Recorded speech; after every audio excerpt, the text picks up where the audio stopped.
सत श्री अकाल नमस्कार आदाब दर्शकों मैं तुहाडा गुरलाल हाजिर प्रोग्राम ओपन प्लेटफॉर्म लैके जस पंजाबी के मंच तो दर्शकों एक नवेकला जिहा सबजैक्ट है जिहदी कई बार टिप्पणियां भी आईयां सी ते आपां अज गल करांगे आनंद मैरिज एक्ट की। दर्शकों आनंद मैरिज एक्ट बनाम सिख मैरिज एक्ट 1909 आप इन्हों कह सकते हैं कि आनंद मैरिज एक्ट नूं सिख मैरिज एक्ट भी कहा जा सकता है। उस तो बाद ये जिहड़ियां गल्लां उहदे उत्ते पुछण या दस्सण दी लोड़ वो हैगी कि वाकई ये इंप्लीमेंट वधिया तरीके नाल हो गया है, जे नहीं होया तो क्यों नहीं होया, जे हो गया तो इंप्लीमेंट कित्थे कित्थे कोई कमी पेशी रह गई है। पर जे आप रेगूलर विआह वाल ध्यान मारीए तो हले भी अपने जिहड़े इंडिया दे विच चाहे कोई भी आपां विआह करदे हां उहदे विच हले भी हिंदू मैरिज एक्ट दे तहत ही सर्टिफिकेट मिलदा है। पर कई स्टेटां दे विच कहंदे आनंद मैरिज एक्ट शुरू हो गया है, वो कि वाकई सर्टिफिकेट उन्होंने आनंद मैरिज एक्ट के हिसाब नाल मिलता नहीं मिलता तो क्यों नहीं मिलता, क्योंकि 2012 दे विच यह बिल पास हो गया सीगा। हुण एट दिस टाइम की सिचुएशन है, किहड़े सिचुएशनस दे विच दी लंघ रही है जिहड़ी पूरी प्रोसैस है, सारी गल्लां ते चाहतमन नूं अपना बहुत ही उचेचे तौर पर मुअज़्ज़ज़ मेहमान बने हुए ने एक्स वाइस चांसलर अपने रियाल यूनीवर्सिटी जी है या GNU है जी दूसरी है, उन्होंने जोड़े ex vice chancellor doctor Daljit Singh ji साडे नाल बने हुए हैं। पहले उन्होंने स्वागत करते हैं। डॉक्टर साहब बहुत बहुत स्वागत जी तुहाडा ओपन प्लेटफॉर्म प्रोग्राम ते जस पंजाबी के मंच ते। मेरे वालों भी बहुत प्यार भरी सत श्री अकाल तुहानूं ते सारे जस पंजाबी देखण वाले सारे श्रोतिਆਂ ਨੂੰ जी शुक्रिया शुक्रिया। मैनू तुहाडी याद नहीं आ रहा इस यूनीवर्सिटी का, रायत बहारा यूनीवर्सिटी जी मोहाली दे विच है, और तुसी बहुत अड शिमला भी काम किया तो GNU गुरु नानक देव यूनीवर्सिटी विच भी काम किया, तो बहुत लंबी लिस्ट है जो उधर आप जान लगे। डॉक्टर साहब तो डॉक्टर साहब पहले तो मैनू ये दसो कि जिहड़ा आह सर 2012 जिहड़ा हैगा सिख मैरिज एक्ट, यह पहला दसो जी जरूरत की पई तो एट दिस टाइम हुण यह कित्थे खड़ा जी? पंडाल साहब पहला शुरू तो मेरा ख्याल आप एक गल क्लीयर कर लीए जी, क्योंकि आम जो कन्फ्यूजन है मेरा ख्याल साडे शुरू दे विच ही वो कन्फ्यूजन आप भी दूर नहीं कर पा रहे जी। आनंद मैरिज एक्ट ते सिख मैरिज एक्ट ये दो बिल्कुल वक्रियां वक्रियां चीज़ां ने जी। आनंद मैरिज एक्ट नूं असीं सिख मैरिज एक्ट नहीं कह सकते। सिख मैरिज एक्ट की साडी डिमांड है। आनंद मैरिज एक्ट 1909 ਦੇ ਵਿੱਚ ਪਾਸ ਹੋਇਆ ਸੀ, और एक क्यों पास ਹੋਇਆ ਜੇ ਦੀ ਆਪਾਂ ਥੋੜੀ ਜੀ ਹਿਸਟਰੀ ਦੇਖ ਲਈਏ ਨਾ ਤੇ ਮੇਰਾ ਖਿਆਲ ਹੈ ਸਾਰਾ ਕਨਫਿਊਜ਼ਨ ਕਲੀਅਰ ਹੋ ਜਾਏਗਾ ਜੀ ਕਿ ਇਹ ਹੈ ਕੀ ਹੈ ਤੇ ਕਿਉਂ ਪਾਸ ਕੀਤਾ ਗਿਆ। ਐਕਚੁਅਲੀ ਇਹ ਸੀ ਕਿ ਆਪਾਂ ਨੂੰ ਪਤਾ ਹੈ ਕਿ ਹਿੰਦੂਆਂ ਦੇ ਵਿੱਚ ਜਿਹੜਾ ਵਿਆਹ ਕੀਤਾ ਜਾਂਦਾ ਸੀ ਉਹ ਬੇਦੀ ਦੇ ਆਲੇ ਦੁਆਲੇ ਆਪਾਂ ਕਹੀਏ ਫੇਰੇ ਲੈ ਕੇ ਕੀਤਾ ਜਾਂਦਾ ਸੀ, ਜਾਂ ਇੱਕ ਟੈਕਨੀਕਲ ਆਪਾਂ ਕਹਿੰਦੇ ਸੈਰਾਮਨੀ ਉਹ ਸੀ ਸਪਤਪਦੀ ਸੈਰਾਮਨੀ। ਹਿੰਦੂਆਂ ਦੇ ਵਿੱਚ ਦੋ ਸੈਰਾਮਨੀਆਂ ਜਿਹੜੀਆਂ ਬਹੁਤ ਜ਼ਰੂਰੀ ਨੇ ਵਿਆਹ ਦੇ ਲਈ, ਇੱਕ ਹੈ ਸਪਤਪਦੀ ਸੈਰਾਮਨੀ ਟੇਕਿੰਗ 7 ਸਟੈਪ ਅਰਾਊਂਡ ਦਾ ਫਾਇਰ, ਦੂਸਰੀ ਹੈ ਕੰਨਿਆਦਾਨ ਸੈਰਾਮਨੀ। ਦੋ ਹੋਰ ਸੈਰਾਮਨੀਆਂ ਹੋਇਆ ਕਰਦੀਆਂ ਸੀ, ਪਾਣੀ ਗ੍ਰਹਿਣ ਸੈਰਾਮਨੀ ਵਗੈਰਾ, ਉਹ ਸਮੇਂ ਦੇ ਨਾਲ ਖਤਮ ਹੋ ਗਈਆਂ।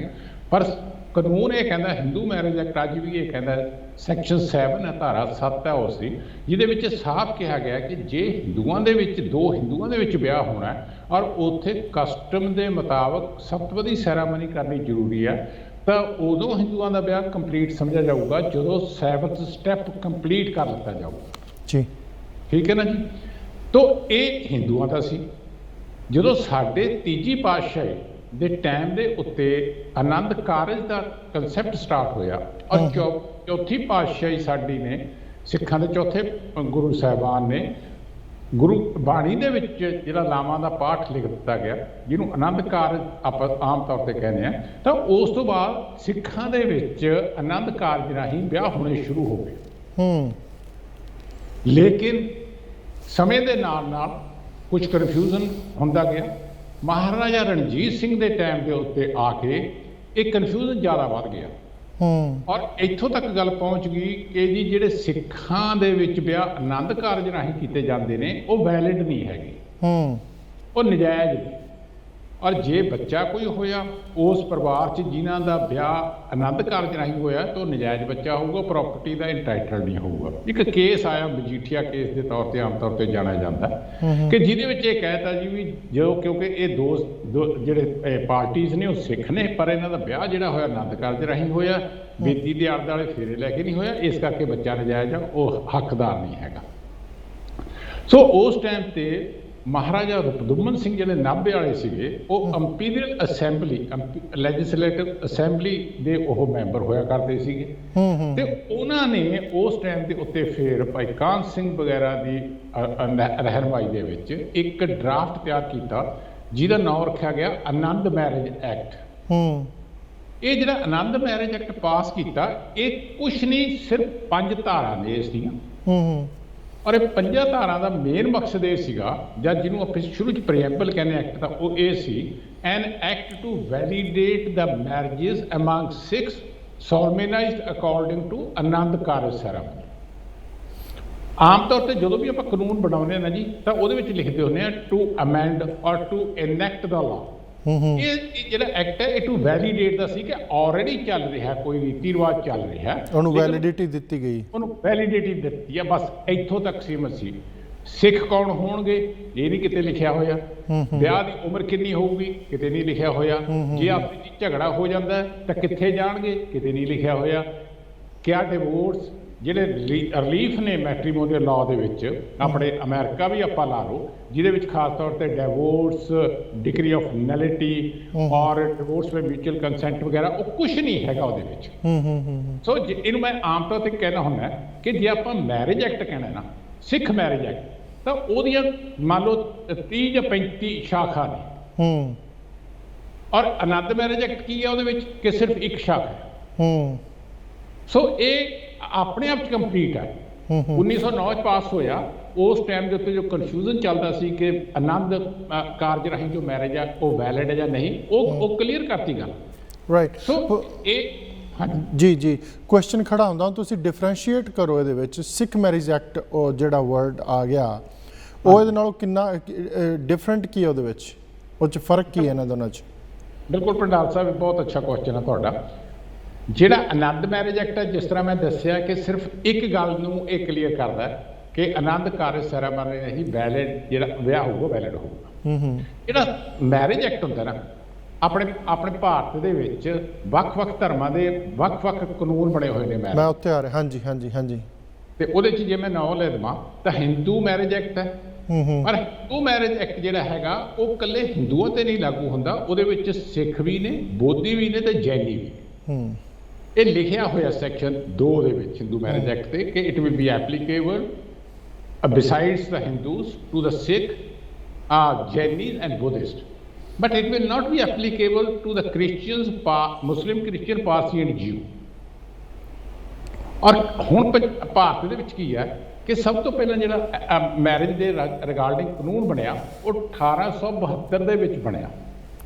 That was Christian marriage act 1872। ਜੋ ਇੰਡੀਆ 'ਚ ਕ੍ਰਿਸਚੀਅਨ ਸੀ ਉਸ ਟਾਈਮ ਤੇ ਬ੍ਰਿਟਿਸ਼ ਗੌਰਮੈਂਟ ਨੇ ਉਹਨਾਂ ਦੇ ਲਈ ਕ੍ਰਿਸਚੀਅਨ ਮੈਰਿਜ ਐਕਟ ਬਣਾਤਾ। 1936 'ਚ ਜਾ ਕੇ ਪਾਰਸੀਆਂ ਦੇ ਲਈ ਐਕਟ ਬਣਾਤਾ Parsi marriage and divorce act. Muslims ਦੇ ਲਈ ਬਣਾਤਾ resolution of Muslim marriage act 1939। ਸ਼ਰੀਅਤ ਐਕਟ ਹੈ ਜਿਹੜਾ ਮੁਸਲਿਮ ਸ਼ਰੀਅਤ ਐਪਲੀਕੇਸ਼ਨ ਆਫ ਸ਼ਰੀਅਤ ਲਾਅ ਜਿਹੜਾ ਹੈਗਾ 1937 ਹੈ। ਤਾਂ 1939 'ਚ resolution of Muslim marriage act ਬਣ ਗਿਆ ਜੀ।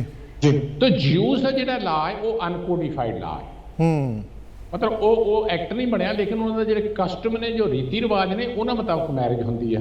ਹੁਣ ਦੇਖੋ ਮੁਸਲਮਾਨਾਂ ਦਾ ਆਪਣਾ ਕੋਡੀਫਾਈਡ ਲਾਅ ਹੈ, ਅਨਕੋਡੀਫਾਈਡ ਜਿਵੇਂ ਤੇ ਕੋਡੀਫਾਈਡ। ਕੋਡੀਫਾਈਡ ਆਪਾਂ ਉਹਨੂੰ ਕਹਿੰਦੇ ਹਾਂ ਜਦੋਂ ਲੈਜਿਸਲੇਚਰ ਦੇ ਵਿੱਚ ਕੋਈ ਕਾਨੂੰਨ ਪਾਸ ਹੋ ਜਾਂਦਾ ਹੈ, ਰਾਈਟ, ਕੋਡ ਲੱਗ ਜਾਂਦਾ। ਹਾਂਜੀ ਠੀਕ ਹੈ ਨਾ ਜੀ। ਤਾਂ ਹਰੇਕ ਧਰਮ ਦਾ ਆਪਣਾ ਆਪਣਾ ਕਾਨੂੰਨ ਹੈ, ਪਰ ਪਤਾ ਨਹੀਂ ਕਿਸ ਗੱਲ ਕਰਕੇ ਜਦੋਂ 1955 ਦੇ ਵਿੱਚ ਹਿੰਦੂ ਮੈਰਿਜ ਐਕਟ ਪਾਸ ਕੀਤਾ ਜਾਂਦਾ ਹੈ, ਅਸਲ ਦੇ ਵਿੱਚ 1955 ਦੇ ਜਦੋਂ ਇੰਡੀਪੈਂਡੈਂਸ ਤੋਂ ਬਾਅਦ ਇੱਕ ਹਿੰਦੂ ਕੋਡ ਬਿੱਲ ਦੇ ਨਾਂ ਥੱਲੇ 4 ਐਕਟ ਲਿਆਂਦੇ ਗਏ। ਉਹ ਚਾਰੇ ਐਕਟ ਜਿਹੜੇ ਸੀਗੇ ਉਹ ਪਰਸਨਲ ਲਾਅ ਦੇ ਵੱਖਰੇ ਵੱਖਰੇ ਫੀਲਡ ਨਾਲ ਡੀਲ ਕਰਦੇ ਸੀ। ਔਰ ਉਹਦੇ ਵਿੱਚ ਕੀ ਹੋਇਆ ਕਿ ਜਦੋਂ ਹਿੰਦੂ ਮੈਰਿਜ ਐਕਟ ਆ ਗਿਆ, Hindu adoption and maintenance act ਆ ਗਿਆ, ਹਿੰਦੂ ਮਾਈਨੋਰਟੀ ਐਂਡ ਗਾਰਡੀਅਨਸ਼ਿਪ ਐਕਟ ਆ ਗਿਆ ਔਰ ਹਿੰਦੂ ਸਕਸੈਸ਼ਨ ਐਕਟ ਆ ਗਿਆ। ਇਹ 4 ਐਕਟ ਪਾਸ ਹੋਏ। ਹਿੰਦੂ ਮੈਰਿਜ ਐਕਟ 1955 ਦੇ ਵਿੱਚ, ਬਾਕੀ ਦੇ ਜਿਹੜੇ 3 ਐਕਟ ਨੇ 1956 ਚ ਪਾਸ ਹੋਏ। ਹਿੰਦੂ ਮੈਰਿਜ ਐਕਟ ਦੀਆਂ ਕੁੱਲ ਧਾਰਾਵਾਂ 30 ਨੇ ਇਸ ਵਕਤ ਜੀ, ਜਿਹਦੇ ਵਿੱਚ ਸ਼ੁਰੂ ਦੇ ਵਿੱਚ ਕੀ ਹੈ ਕਿ ਐਪਲੀਕੇਬਲ ਕਿਹਦੇ ਤੇ ਹੋਏਗਾ। ਐਪਲੀਕੇਬਲ ਜਿੱਥੇ ਹੋਊਗਾ ਉਹਦੇ ਵਿੱਚ ਲਿਖਤਾ ਕਿ it will be applicable to the Hindus and Sikh, Buddhist and Jain. ਉਸ ਤੋਂ ਬਾਅਦ ਜਿਹੜਾ ਆ ਗਿਆ ਜੁਰਿਸਡਿਕਸ਼ਨ, ਅਸੀਂ ਟੈਕਨੀਕਲ ਕਹਿੰਦੇ ਆ, ਫਿਰ ਆ ਜਾਂਦਾ ਕੰਡੀਸ਼ਨਸ ਆਫ ਮੈਰਿਜ ਕਿ ਮੈਰਿਜ ਕੰਡੀਸ਼ਨ ਕੀ ਨੇ। ਸੈਕਸ਼ਨ 5 ਹੈ, ਉਹਦੇ 5 ਕੰਡੀਸ਼ਨਾਂ ਨੇ।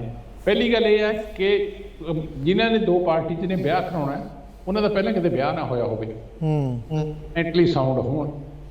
ਉਹਨਾਂ ਦੀ ਏਜ 21 ਸਾਲ, ਪਹਿਲਾਂ 21 ਤੇ 18 ਸਾਲ ਸੀ, ਹੁਣ 21 ਸਾਲ ਕਰ ਦਿੱਤੀ ਗਈ ਹੈ ਰੀਸੈਂਟਲੀ ਅਮੈਂਡਮੈਂਟ ਕਰ। ਹਾਂਜੀ, ਸਪਿੰਡਾ ਰਿਲੇਸ਼ਨਸ਼ਿਪ ਨਾ ਹੋਵੇ, ਪ੍ਰੋਹਿਬਿਟਡ ਰਿਲੇਸ਼ਨਸ਼ਿਪ ਨਾ ਹੋਵੇ, ਕਿ ਭੈਣ ਭਰਾ ਦਾ ਵਿਆਹ ਜਿੱਦਾਂ ਹੈ ਇਸ ਤਰੀਕੇ ਨਾਲ ਸਪੈਸੀਫਾਈ ਕੀਤੀਆਂ ਨੇ ਟੂ ਬੀ ਸ਼ਾਰਟਕਟ ਜੀ ਨਾ। ਉਸ ਤੋਂ ਬਾਅਦ ਜਦੋਂ ਹੁੰਦੀ ਹੈ ਅੱਗੋਂ ਲੱਗਦੀਆਂ, ਫਿਰ ਆਉਂਦਾ ਸੈਰੇਮਨੀਜ਼ ਕਿ ਸੈਰੇਮਨੀਜ਼ ਕਿਹਦੀਆਂ ਹੋਣਗੀਆਂ। ਬੜਾ ਇੰਟਰਸਟਿੰਗ ਹੈ ਭੰਡਾਰ ਸਾਹਿਬ, ਇੱਥੇ ਮੈਂ ਗੱਲ ਕਰਨੀ ਚਾਹੁੰਦਾ ਕਿ ਲਿਖਿਆ ਹੋਇਆ ਹੈ ਕਿ ਭਾਵੇਂ 4 ਧਰਮਾਂ ਦੇ ਉੱਤੇ ਐਕਟ ਲਾਗੂ ਹੁੰਦਾ ਹੈ, ਪਰ ਹਿੰਦੂਆਂ ਦੇ ਵਿੱਚ ਜਿਹੜਾ ਵਿਆਹ ਹੈ ਉਹ ਸਪਤਪਦੀ ਸੈਰਾਮਨੀ ਤੋਂ ਬਿਨਾਂ ਕੰਪਲੀਟ ਨਹੀਂ ਸਮਝਿਆ ਜਾਊਗਾ। ਔਰ ਦੂਸਰੀ ਗੱਲ ਇਹ ਲਿਖੀ ਹੋਈ ਹੈ ਕਿ ਜੇ 2 ਹਿੰਦੂ ਤੇ ਸਿੱਖ ਕੋਈ ਵਿਆਹ ਕਰਾਉਂਦੇ ਨੇ ਤਾਂ ਉਹਨਾਂ 'ਚੋਂ ਇੱਕ ਧਰਮ ਦੇ ਰੀਤੀ ਰਿਵਾਜ ਰਾਹੀਂ ਵਿਆਹ ਹੋਊਗਾ, ਦੋਨਾਂ ਰਾਹੀਂ ਨਹੀਂ ਹੋ ਸਕਦਾ। ਜੇ ਹੋਊਗਾ ਤਾਂ ਗਲਤ ਹੈ। ਇਹ ਬੜੀ ਇੰਟਰਸਟਿੰਗ ਗੱਲ ਆ, ਆਮ ਲੋਕਾਂ ਨੂੰ ਇਸ ਗੱਲ ਦਾ ਨਹੀਂ ਪਤਾ ਹੈ। ਡਾਕਟਰ ਸਾਹਿਬ ਇੱਥੇ ਕੁਐਸਚਨ ਖੜਾ ਹੁੰਦਾ ਹੈ, ਡਾਕਟਰ ਸਾਹਿਬ ਕੁਇਕ ਕੁਐਸਚਨ। ਅੱਜ ਕੱਲ੍ਹ ਇਸ ਟਾਈਮ ਪੰਜਾਬ ਤੋਂ ਬਾਹਰ ਦੀ ਗੱਲ ਨਹੀਂ ਕਰ ਰਿਹਾ, ਮੈਂ ਪੰਜਾਬ ਦੀ ਗੱਲ ਕਰ ਰਿਹਾ। ਮੰਨ ਲਓ ਕੋਈ ਕਪਲ ਆਪਦਾ ਵਿਆਹ ਕਰਾਉਂਦਾ, ਰਜਿਸਟਰ ਕਰਾਉਂਦਾ, ਕੀ ਉਹਨੂੰ ਆਨੰਦ ਮੈਰਿਜ ਐਕਟ ਦੇ ਤਹਿਤ ਜਾਂ ਸਿੱਖ ਮੈਰਿਜ ਐਕਟ ਦੇ ਤਹਿਤ ਸਰਟੀਫਿਕੇਟ ਦਿੱਤਾ ਜਾਂਦਾ ਕਿ ਹੱਲੇ ਵੀ ਹਿੰਦੂ ਮੈਰਿਜ ਐਕਟ ਦੇ ਤਹਿਤ ਜਿਹੜਾ ਸਰਟੀਫਿਕੇਟ ਮਿਲਦਾ? ਪ੍ਰਣਾਲ ਸਾਹਿਬ, ਪਹਿਲਾਂ ਆਪਾਂ ਗੱਲ ਕਰ ਲਈਏ ਕਿ ਸਿੱਖ ਮੈਰਿਜ ਐਕਟ ਤਾਂ ਹੈ ਹੀ ਨਹੀਂ ਹਾਲੇ। ਰਾਈਟ, ਉਹੀ ਮੈਂ ਉੱਥੇ ਆ ਰਿਹਾ। ਪਰ ਰੌਲਾ ਜਿਹੜਾ ਪੈ ਰਿਹਾ, ਜਿਹੜਾ ਆਨੰਦ ਮੈਰਿਜ ਐਕਟ ਦਾ ਪੈ ਰਿਹਾ ਆ, ਆਪਾਂ ਸਿੱਖ ਮੈਰਿਜ ਐਕਟ ਨੂੰ ਛੱਡ ਦਿੰਦੇ ਹਾਂ, ਪਰ ਜਿਹੜਾ ਸਰਟੀਫਿਕੇਟ ਮਿਲਦਾ ਹੈ ਕਿ ਹਾਲੇ ਵੈਲੀਡੇਟਡ ਹੈਗਾ ਆ ਕਿਤੇ ਨਾ ਕਿਤੇ, ਕਿ ਉਹ ਜਿਹੜਾ ਸਰਟੀਫਿਕੇਟ ਆ ਉਹ ਆਨੰਦ ਮੈਰਿਜ ਐਕਟ ਦੇ ਤਹਿਤ ਦਿੱਤਾ ਜਾਂਦਾ? ਮੈਂ ਆ ਰਿਹਾ ਉਸ ਪੁਆਇੰਟ ਤੇ, ਮੈਨੂੰ 1 ਮਿੰਟ ਹੋਰ ਦੇ ਦਿਓ ਤਾਂ ਕਿ ਕਲੈਰਿਟੀ ਹੋ ਜਾਵੇ ਜੀ। ਪਰ ਮੈਂ ਤੁਹਾਨੂੰ ਦੱਸਿਆ ਕਿ ਉਸ ਦੇ ਵਿੱਚ ਸੈਰੇਮਨੀ ਕਿੱਦਾਂ ਕੀਤੀਆਂ ਜਾਣਗੀਆਂ। ਉਹ ਤੋਂ ਬਾਅਦ ਹੈ ਕਿ ਸਾਨੂੰ ਜੇ ਰਿਲੀਫ ਕਿਹੜੇ ਨੇ ਜਿਹੜੇ ਮਿਲਦੇ ਨੇ ਹਿੰਦੂ ਮੈਰਿਜ ਐਕਟ ਦੇ ਵਿੱਚ ਜਾਂ ਬਾਕੀ ਐਕਟਾਂ ਦੇ ਵਿੱਚ ਵੀ, ਪਾਰਸੀ 'ਚ ਵੀ ਤੇ ਕ੍ਰਿਸਚਨ 'ਚ ਵੀ, ਉਹਨੇ restitution of conjugal rights, judicial separation, divorce, nullity of marriage, divorce by mutual consent. ਇਹ ਆਨੰਦ ਮੈਰਿਜ ਐਕਟ 'ਚ ਨਹੀਂ ਹੈਗੇ, ਕੋਈ ਪ੍ਰੋਵੀਜ਼ਨ ਨਹੀਂ ਹੈਗਾ, ਹਿੰਦੂ ਮੈਰਿਜ ਐਕਟ 'ਚ ਹੈਗੇ। ਓਕੇ ਨਾ, ਰਜਿਸਟ੍ਰੇਸ਼ਨ ਜਿਹੜੀ ਹੈ ਉਹ ਹਿੰਦੂ ਮੈਰਿਜ ਐਕਟ ਦੇ ਵਿੱਚ ਆਪਸ਼ਨਲ ਸੀਗੀ ਕਿ ਤੁਸੀਂ ਰਜਿਸਟ੍ਰੇਸ਼ਨ ਕਰਾਓ ਜਾਂ ਨਾ ਕਰਾਓ। ਲੇਕਿਨ 2006 ਦੇ ਵਿੱਚ ਇੱਕ ਫੈਸਲਾ ਆ ਗਿਆ ਸੁਪਰੀਮ ਕੋਰਟ ਦਾ, ਜਿਹਦਾ ਨਾਮ ਸੀ ਅਸ਼ਵਨੀ ਵਰਸਸ ਸੀਮਾ, ਕਿ ਜੀ ਜੇ ਕਹਿਤਾ ਸੁਪਰੀਮ ਕੋਰਟ ਨੇ ਕਿ ਜੀ ਕਾਨੂੰਨ ਪਾਸ ਕਰੇ ਸੈਂਟਰ ਗੌਰਮੈਂਟ ਕਿ ਸਾਰੇ ਜਿਹੜੇ ਵੀ ਧਰਮਾਂ 'ਚ ਕੋਈ ਵਿਆਹ ਹੁੰਦੇ ਨੇ ਉਹ ਸਾਰੇ ਕੰਪਲਸਰੀ ਰਜਿਸਟਰਡ ਕੀਤੇ ਜਾਣ ਜੀ। ਠੀਕ ਹੈ ਨਾ ਜੀ। ਤਾਂ ਉਸ ਨੂੰ ਇੰਪਲੀਮੈਂਟ ਕਰਨ ਦੇ ਲਈ 2012 ਦੇ ਵਿੱਚ, ਅਪ੍ਰੈਲ 12 2012 ਦੇ ਵਿੱਚ ਇੰਡੀਅਨ ਕੈਬਨਿਟ ਨੇ ਇਹ ਪਾਸ ਕਰਤਾ ਕਿ ਜਿਹੜੇ ਵੀ ਧਰਮਾਂ ਦੇ ਅੰਡਰ ਕੋਈ ਵੀ ਮੈਰਿਜ ਕੀਤੀ ਜਾਂਦੀ ਹੈ ਉਹਨੂੰ ਕੰਪਲਸਰੀ ਰਜਿਸਟ੍ਰੇਸ਼ਨ ਕੀਤਾ ਜਾਊਗਾ ਤੇ ਇਸ ਦੇ ਲਈ ਕਾਨੂੰਨ ਬਣਾਇਆ ਜਾਊਗਾ।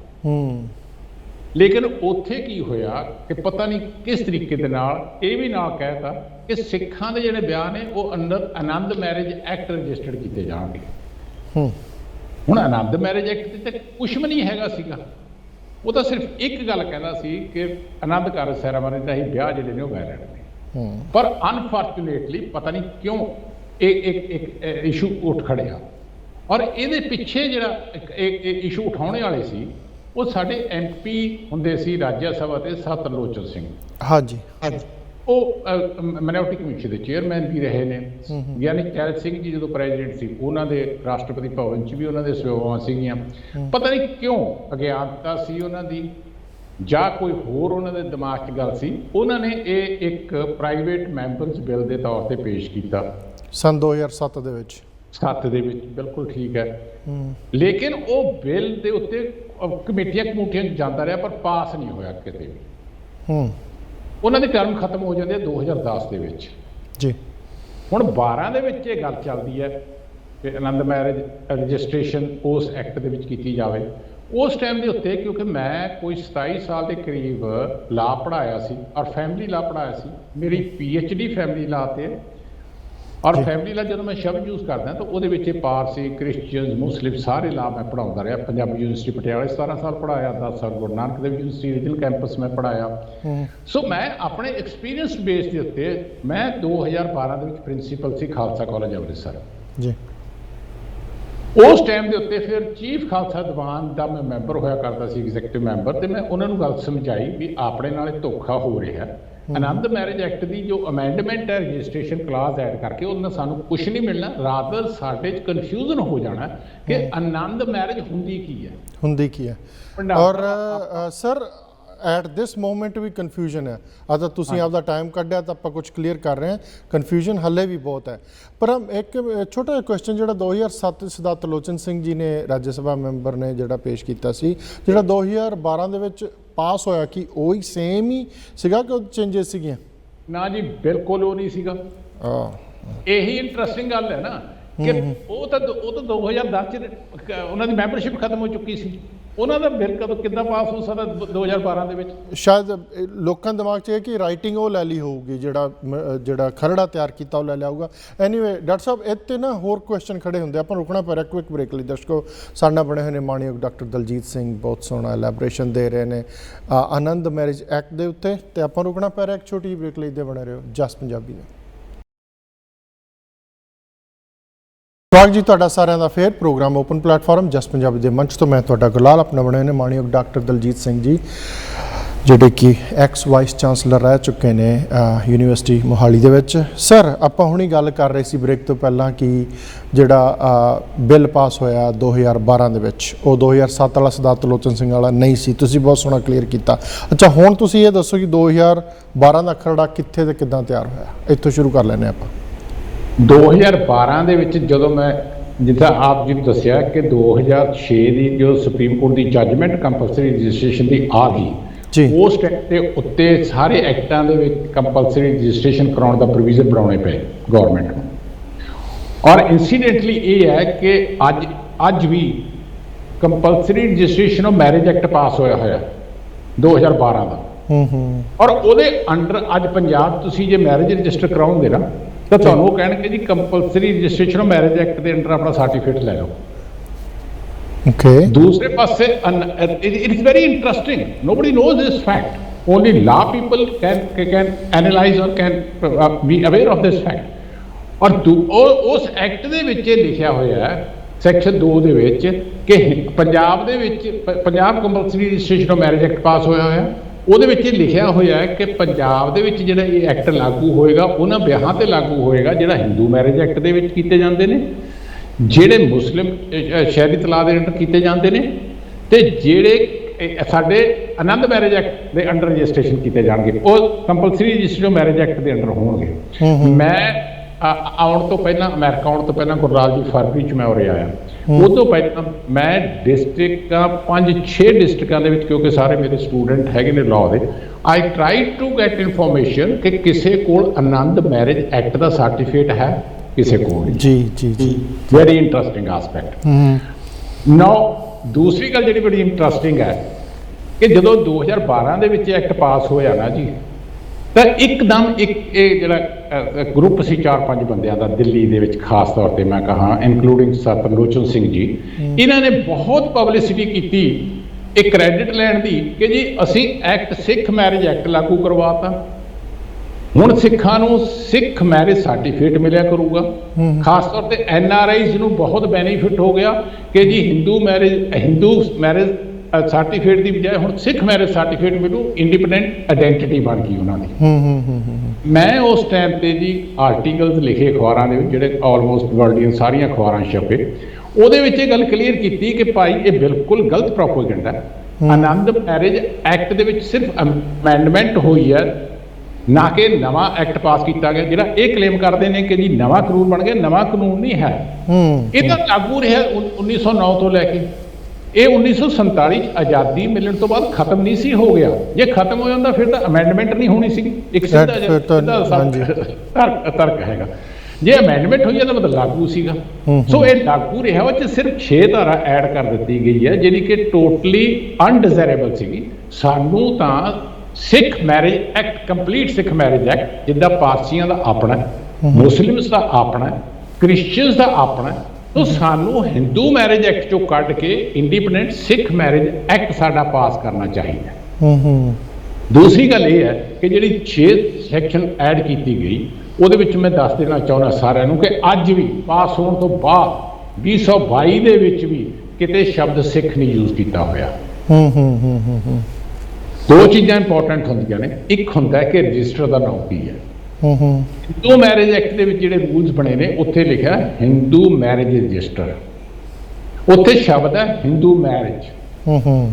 ਲੇਕਿਨ ਆਨੰਦ ਮੈਰਿਜ ਐਕਟ ਦੇ ਵਿੱਚ ਪਤਾ ਨਹੀਂ ਕਿਉਂ ਨਾ ਤਾਂ ਸਤਲੋਚਨ ਸਿੰਘ ਨੇ ਆਪਣਾ ਜਿਹੜਾ ਡਰਾਫਟ ਦਿੱਤਾ ਉਹਦੇ ਵਿੱਚ, ਨਾ ਬਾਅਦ ਦੇ ਵਿੱਚ ਜਿਹੜਾ ਐਕਟ ਬਣਿਆ ਕਿਤੇ ਵੀ ਸ਼ਬਦ ਸਿੱਖ ਨਹੀਂ ਲਿਖਿਆ ਹੋਇਆ, ਉੱਥੇ ਲਿਖਿਆ ਆਨੰਦ ਮੈਰਿਜ। ਹੁਣ ਗੁਰਲਾਲ ਜੀ ਇੱਕ ਮੈਂ ਗੱਲ ਕਲੀਅਰ ਕਰਨੀ ਚਾਹੁੰਦਾ ਤੁਹਾਨੂੰ, ਬੜੇ ਇੱਕ ਆਮ ਬੰਦਾ ਸਮਝ ਸਕਦਾ ਇਹ ਗੱਲ ਤੋਂ। ਜਿੱਦਾਂ ਮੈਂ ਤੁਹਾਨੂੰ ਦੱਸਿਆ ਕਿ ਹਿੰਦੂਆਂ ਦੇ ਵਿੱਚ ਵਿਆਹ ਸਪਤਪਦੀ ਸੈਰਾਮਨੀ ਰਾਹੀਂ ਹੁੰਦਾ, ਸਿੱਖਾਂ ਦੇ ਵਿੱਚ ਆਨੰਦ ਕਾਰਜ ਰਾਹੀਂ ਹੁੰਦਾ, ਔਰ ਪਾਰਸੀਆਂ ਦੇ ਵਿੱਚ ਆਸ਼ੀਰਵਾਦ ਸੈਰਾਮਨੀ ਰਾਹੀਂ ਹੁੰਦਾ। ਇਹ ਐਕਟ 'ਚ ਲਿਖਿਆ ਹੋਇਆ ਕਿ ਆਸ਼ੀਰਵਾਦ ਸੈਰਾਮਨੀ ਕਰਨੀ ਬਹੁਤ ਜ਼ਰੂਰੀ ਹੈ। ਕ੍ਰਿਸਚੀਅਨਸ ਦੇ ਵਿੱਚ ਇਨ ਦਾ ਪ੍ਰੈਜੈਂਸ ਆਫ ਕਲਰਜੀ, ਉਹਦੇ ਵਿੱਚ 2 ਵਿਟਨੈਸ ਦਾ ਹੋਣਾ ਜ਼ਰੂਰੀ ਹੁੰਦਾ। ਨਾ ਕਿਆ ਹਿੰਦੂਆਂ ਦੇ ਐਕਟ ਦਾ ਨਾਮ ਸਪਤਪਦੀ ਮੈਰਿਜ ਰੱਖ ਦੇਵਾਂਗੇ ਆਪਾਂ? ਕਿਆ ਪਾਰਸੀ ਦੇ ਮੈਰਿਜ ਐਕਟ ਦਾ ਨਾਮ ਅਸੀਂ ਆਸ਼ੀਰਵਾਦ ਮੈਰਿਜ ਐਕਟ ਰੱਖ ਦੇਵਾਂਗੇ? ਨਾ ਤਾਂ ਧਰਮ ਦੇ ਉੱਤੇ ਹੈ, ਇੱਕ ਕਮਿਊਨਿਟੀ ਦੀ ਆਇਡੈਂਟੀਟੀ ਦੇ ਉੱਤੇ ਹੈ। ਜੇ ਪਾਰਸੀ ਮੈਰਿਜ ਐਕਟ ਹੈ, ਕ੍ਰਿਸਚੀਅਨ ਮੈਰਿਜ ਐਕਟ ਹੈ, ਹਿੰਦੂ ਮੈਰਿਜ ਐਕਟ ਹੈ, ਮੁਸਲਿਮ ਮੈਰਿਜ ਐਕਟ ਹੈ, ਤਾਂ ਸਿੱਖਾਂ ਦਾ ਆਨੰਦ ਮੈਰਿਜ ਐਕਟ ਨਾਮ ਕਿਉਂ ਹੈ? ਉਸ ਟਾਈਮ ਲੋੜ ਸੀ 2009 ਦੇ ਵਿੱਚ, ਕਿਉਂਕਿ ਆਨੰਦ ਕਾਰਜ ਸੈਰਾਮਨੀ ਤੱਕ ਹੀ ਸਾਡਾ ਸੀਮਤ ਸੀ। ਅੱਜ ਅਸੀਂ ਸਿੱਖ ਮੈਰਿਜ ਐਕਟ ਦੀ ਗੱਲ ਕਰਦੇ ਹਾਂ। 2008 ਦੇ ਵਿੱਚ ਤੁਸੀਂ ਹੈਰਾਨ ਹੋ ਜਾਓਗੇ ਸੁਣ ਕੇ ਕਿ ਪਾਕਿਸਤਾਨ ਦੇ ਵਿੱਚ ਲਾਅ ਪਾਸ ਕੀਤਾ ਜਾਂਦਾ ਸਿੱਖ ਮੈਰਿਜ ਆਰਡੀਨੈਂਸ। ਕੰਪਲੀਟ ਹੁੰਦਾ ਜਿੱਦਾਂ ਹਿੰਦੂ ਮੈਰਿਜ ਐਕਟ ਦੇ ਪ੍ਰੋਵੀਜ਼ਨਸ ਨੇ, ਆਲਮੋਸਟ ਸਾਰੇ ਪ੍ਰੋਵੀਜ਼ਨ ਉਹ ਨੇ। ਜੇ ਪਾਕਿਸਤਾਨ ਵਾਲੇ ਸਿੱਖ ਮੈਰਿਜ ਆਰਡੀਨੈਂਸ, ਸਿੱਖ ਮੈਰਿਜ ਲਾਅ ਪਾਸ ਕਰਦੇ ਨੇ, ਤਾਂ ਕਿਆ ਭਾਰਤ ਦੇ ਵਿੱਚ ਨਹੀਂ ਅਸੀਂ ਪਾਸ ਕਰ ਸਕਦੇ? ਸਾਡਾ ਤਾਂ ਡੈਮੋਕ੍ਰੇਟਿਕ ਕੰਟਰੀ ਹੈ, ਸੈਕੂਲਰ ਕੰਟਰੀ ਹੈ, ਸੋਸ਼ਲਿਸਟ ਕੰਟਰੀ ਹੈ, ਸੋਵਰਨ ਕੰਟਰੀ ਹੈ, ਅਸੀਂ ਕਿਉਂ ਨਹੀਂ ਪਾਸ ਕਰਦੇ ਹੈਗੇ? ਸੋ ਇਸ ਕਰਕੇ ਮੈਂ ਉਦੋਂ ਡਿਮਾਂਡ ਕੀਤੀ। ਫਿਰ ਮੇਰੀ ਡਿਊਟੀ ਲਾਈ ਚੀਫ ਖਾਲਸਾ ਦੀਵਾਨ ਨੇ 2011 ਸਤੰਬਰ ਦੇ ਵਿੱਚ ਕਿ ਤੁਸੀਂ ਜੀ ਸਾਨੂੰ ਖਰੜਾ ਤਿਆਰ ਕਰਕੇ ਦਿਓ ਆਨੰਦ ਮੈਰਿਜ, ਸਿੱਖ ਮੈਰਿਜ ਐਕਟ ਦਾ, ਸਿੱਖ ਮੈਰਿਜ ਐਕਟ ਦਾ, ਕੰਪਲੀਟ ਸਿੱਖ ਮੈਰਿਜ ਐਕਟ। ਇਹਨੂੰ ਮੈਂ ਪੰਜਾਬੀ 'ਚ ਕਹਿ ਦੇਵਾਂ ਤਾਂ ਸੰਪੂਰਨ ਸਿੱਖ ਮੈਰਿਜ ਐਕਟ ਕਹੂੰਗਾ, ਇੰਗਲਿਸ਼ 'ਚ ਕਹਿ ਦੇਵਾਂ ਤਾਂ ਕੰਪਲੀਟ ਸਿੱਖ ਮੈਰਿਜ ਐਕਟ। ਸੋ ਆਨੰਦ ਮੈਰਿਜ ਐਕਟ ਦੋ ਵੱਖਰਾ, ਇੱਕ ਸਾਨੂੰ ਟੋਟਲ ਪ੍ਰੋਵੀਜ਼ਨ ਜਿੱਦਾਂ ਮੈਂ ਦੱਸਿਆ 30-35 ਪ੍ਰੋਵੀਜ਼ਨਾਂ ਦਾ। ਮੈਂ ਜੋ ਖਰੜਾ ਤਿਆਰ ਕਰਕੇ 15 ਮਈ 2012 ਨੂੰ ਚੀਫ ਖਾਲਸਾ ਦੀਵਾਨ ਅੰਮ੍ਰਿਤਸਰ ਦੇ ਆਡੀਟੋਰੀਅਮ ਹਾਲ ਦੇ ਵਿੱਚ ਪ੍ਰੈਜੈਂਟੇਸ਼ਨ ਦਿੱਤੀ। ਉੱਥੇ 400-500 ਦੇ ਕਰੀਬ ਸਾਰੇ ਸਿੱਖ ਸਕਾਲਰਸ ਜਾਂ ਸਿੱਖ ਲੀਡਰ ਸਾਰੇ ਬੈਠੇ ਸੀ, ਔਰ ਉਸ ਦੇ ਵਿੱਚ ਉਸ ਟਾਈਮ ਦੇ ਜਥੇਦਾਰ ਅਕਾਲ ਤਖ਼ਤ ਗਿਆਨੀ ਗੁਰਬਚਨ ਸਿੰਘ ਜੀ ਵੀ ਪ੍ਰੈਜ਼ੈਂਟ ਸੀਗੇ। ਚੀਫ ਖਾਲਸਾ ਦੀਵਾਨ ਦੇ ਚੇਅਰਮੈਨ ਸੀ ਜਿਹੜੇ ਚੱਡਾ ਸਾਹਿਬ, ਉਹ ਸੀ। ਸੇਠੀ ਸਾਹਿਬ ਸੈਕਟਰੀ ਸੀ। ਖਾਲਸਾ ਕਾਲਜ ਗਵਰਨਿੰਗ ਕੌਂਸਲ ਦੇ ਪ੍ਰੈਜ਼ੀਡੈਂਟ ਸਤਿਆਜੀਤ ਸਿੰਘ ਮਜੀਠੀਆ ਵੀ ਸੀਗੇ। ਸਰ ਪ੍ਰਮੋਦ ਸਿੰਘ ਚੀਨਾ ਸੈਕਟਰੀ ਸੀਗੇ। ਐਡਵੋਕੇਟ ਜਸਵਿੰਦਰ ਜੀ ਸੀਗੇ, ਕਿਰਨਜੋਤ ਕੌਰ ਜੀ ਸੀਗੇ। ਮਤਲਬ ਮੈਂਬਰ ਸਾਰੇ ਉੱਥੇ ਸੀਗੇ। ਜਦੋਂ ਮੈਂ ਪ੍ਰੈਜ਼ੈਂਟੇਸ਼ਨ ਦਿੱਤੀ ਔਰ ਮੈਂ ਦਿਖਾਇਆ ਕਿ ਪਾਕਿਸਤਾਨ ਦੇ ਵਿੱਚ ਸਿੱਖਾਂ ਦਾ ਜੋ ਆਰਡੀਨੈਂਸ ਹੈ ਉਹਦੇ ਵਿੱਚ ਸਾਰੀਆਂ ਧਾਰਾਂ ਨੇ 30-35, ਹਿੰਦੂ ਮੈਰਿਜ ਐਕਟ 'ਚ ਨੇ, ਪਾਰਸੀ 'ਚ ਨੇ, ਕ੍ਰਿਸਚੀਅਨ 'ਚ ਨੇ। ਸਾਡੀ ਤਾਂ ਧਾਰਾ ਹੀ ਸਿਰਫ ਇੱਕ ਹੈ ਰਜਿਸਟ੍ਰੇਸ਼ਨ ਦੀ, ਆਨੰਦ ਮੈਰਿਜ ਐਕਟ ਤੋਂ। ਇਹ ਕਨਫਿਊਜ਼ਨ ਨਾ ਰੱਖੀਏ ਕਿ ਆਨੰਦ ਮੈਰਿਜ ਐਕਟ ਤੇ ਸਿੱਖ ਮੈਰਿਜ ਐਕਟ ਇੱਕ ਹੈ। ਸੋ ਜਿਹੜਾ ਪ੍ਰੋਪੇਗੈਂਡਾ ਕੀਤਾ ਜਾ ਰਿਹਾ ਕਿ ਸਿੱਖਾਂ ਦੀ ਵੱਖਰੀ ਪਹਿਚਾਣ ਬਣਾਉਣ ਵਾਲਾ ਐਕਟ ਪਾਸ ਕਰਵਾ ਲਿਆ, ਉਹ ਬਿਲਕੁਲ ਗਲਤ ਹੈ। ਦੂਸਰੀ ਗੱਲ ਇਹ ਹੈ ਕਿ ਜਿਹੜਾ ਪਾਸ ਹੋਣ ਜਾ ਰਿਹਾ, ਉਸ ਕਿਉਂਕਿ ਪਾਸ ਹੋਣ ਜਾ ਰਿਹਾ ਸੀ 22 ਜਾਂ 23 ਮਈ ਨੂੰ ਪਾਸ ਹੋਇਆ ਸੀ, ਉਹਦੇ ਵਿੱਚ ਕਿਤੇ ਵੀ ਸਿੱਖ ਸ਼ਬਦ ਨਹੀਂ ਲਿਖਿਆ ਹੋਇਆ ਹੈਗਾ। ਸਿੱਖ ਮੈਰਿਜ ਸਰਟੀਫਿਕੇਟ ਨਹੀਂ ਸਾਨੂੰ ਕਿਤੇ ਵੀ ਮਿਲਣਾ ਹੈਗਾ। ਤਾਂ ਸਾਨੂੰ ਤਾਂ ਕੰਪਲੀਟ ਸਿੱਖ ਮੈਰਿਜ ਐਕਟ ਦੀ ਡਿਮਾਂਡ ਕਰਨੀ ਚਾਹੀਦੀ ਹੈ। ਗੁਰਲਾਲ ਜੀ, ਤੁਸੀਂ ਯਕੀਨ ਮੰਨੋ ਕਿ ਉੱਥੇ ਸਾਰੇ ਦੇ ਸਾਰਿਆਂ ਨੇ, ਇਨਕਲੂਡਿੰਗ ਜਥੇਦਾਰ ਅਕਾਲ ਤਖ਼ਤ ਸਾਹਿਬ ਨੇ, ਇਹ ਕਿਹਾ ਕਿ ਜੀ ਅਸੀਂ ਇਹ ਐਕਟ ਜੋ ਪ੍ਰਿੰਸੀਪਲ ਦਲਜੀਤ ਸਿੰਘ ਨੇ ਦਿੱਤਾ ਉਹਨੂੰ ਅਸੀਂ ਇੰਟਰਨੈਟ ਤੇ ਪਾਵਾਂਗੇ, ਸਾਰਿਆਂ ਦੇ ਵਿਊ ਮੰਗਾਂਗੇ। ਔਰ ਮੈਂ ਉੱਥੇ ਕਿਹਾ ਸੀ ਕਿ ਐਕਟ ਇੱਕ ਦੋ ਹੋਰ ਵੀ ਲੋਕਾਂ ਨੇ ਬਣਾ ਕੇ ਦਿੱਤੇ ਹੋਏ ਨੇ, ਤੁਸੀਂ ਐਕਟ ਸਾਰੇ ਇਕੱਠੇ ਕਰ ਲਓ। ਮੇਰਾ ਵੀ ਬਲੂ ਪ੍ਰਿੰਟ ਹੈ, ਮੈਂ ਇਹ ਨਹੀਂ ਕਹਿੰਦਾ ਜੋ ਮੈਂ ਕਹਿਤਾ, ਮੈਂ ਤਾਂ ਆਪਣੀ ਪੜ੍ਹਾਈ ਦੇ ਬੇਸ ਦੇ ਉੱਤੇ, ਆਪਣੀ ਰਿਸਰਚ ਦੇ ਬੇਸ ਤੇ, ਰਹਿਤ ਮਰਿਆਦਾ ਦੇ ਹਿਸਾਬ ਦੇ ਨਾਲ ਐਕਟ ਬਣਾ ਕੇ ਦਿੱਤਾ। ਪਰ ਤੁਸੀਂ ਆਪਣੇ ਸਕੋਲਰਸ ਬਿਠਾ ਕੇ, ਤੁਸੀਂ ਆਪਣੇ ਜੋ ਵੀ ਬੁੱਧੀਜੀਵੀ ਨੇ ਬਿਠਾ ਕੇ ਇੱਕ ਫੈਸਲਾ ਕਰ ਲਓ ਕਿ ਜੀ ਆਹ ਪ੍ਰੋਵੀਜ਼ਨ ਹੋਣੇ ਚਾਹੀਦੇ ਨੇ, ਇਹਨਾਂ ਚੋਂ ਜਿਹੜੇ ਚਿੱਟੇ ਲੱਗਦੇ ਨੇ, ਤੇ ਉਹ ਐਕਟ ਉਹ ਪਾਸ ਕਰਵਾਓ ਤਾਂ ਕਿ ਸਿੱਖਾਂ ਦੀ ਇੰਡੀਪੈਂਡੈਂਟ ਆਇਡੈਂਟੀਟੀ ਬਣ ਜਾਵੇ। ਬੇਸਿਕਲੀ ਜੋ ਆਨੰਦ ਮੈਰਿਜ ਐਕਟ ਵੀ ਪਾਸ ਹੋਇਆ ਸੀ 1909 ਦੇ ਵਿੱਚ, ਗੁਰਲਾਲ ਜੀ ਤੁਸੀਂ ਹੈਰਾਨ ਹੋ ਜਾਓਗੇ, ਇਹ ਹਿਸਟਰੀ ਸਾਡੀ ਲਿਖੀ ਪਈ ਹੈ।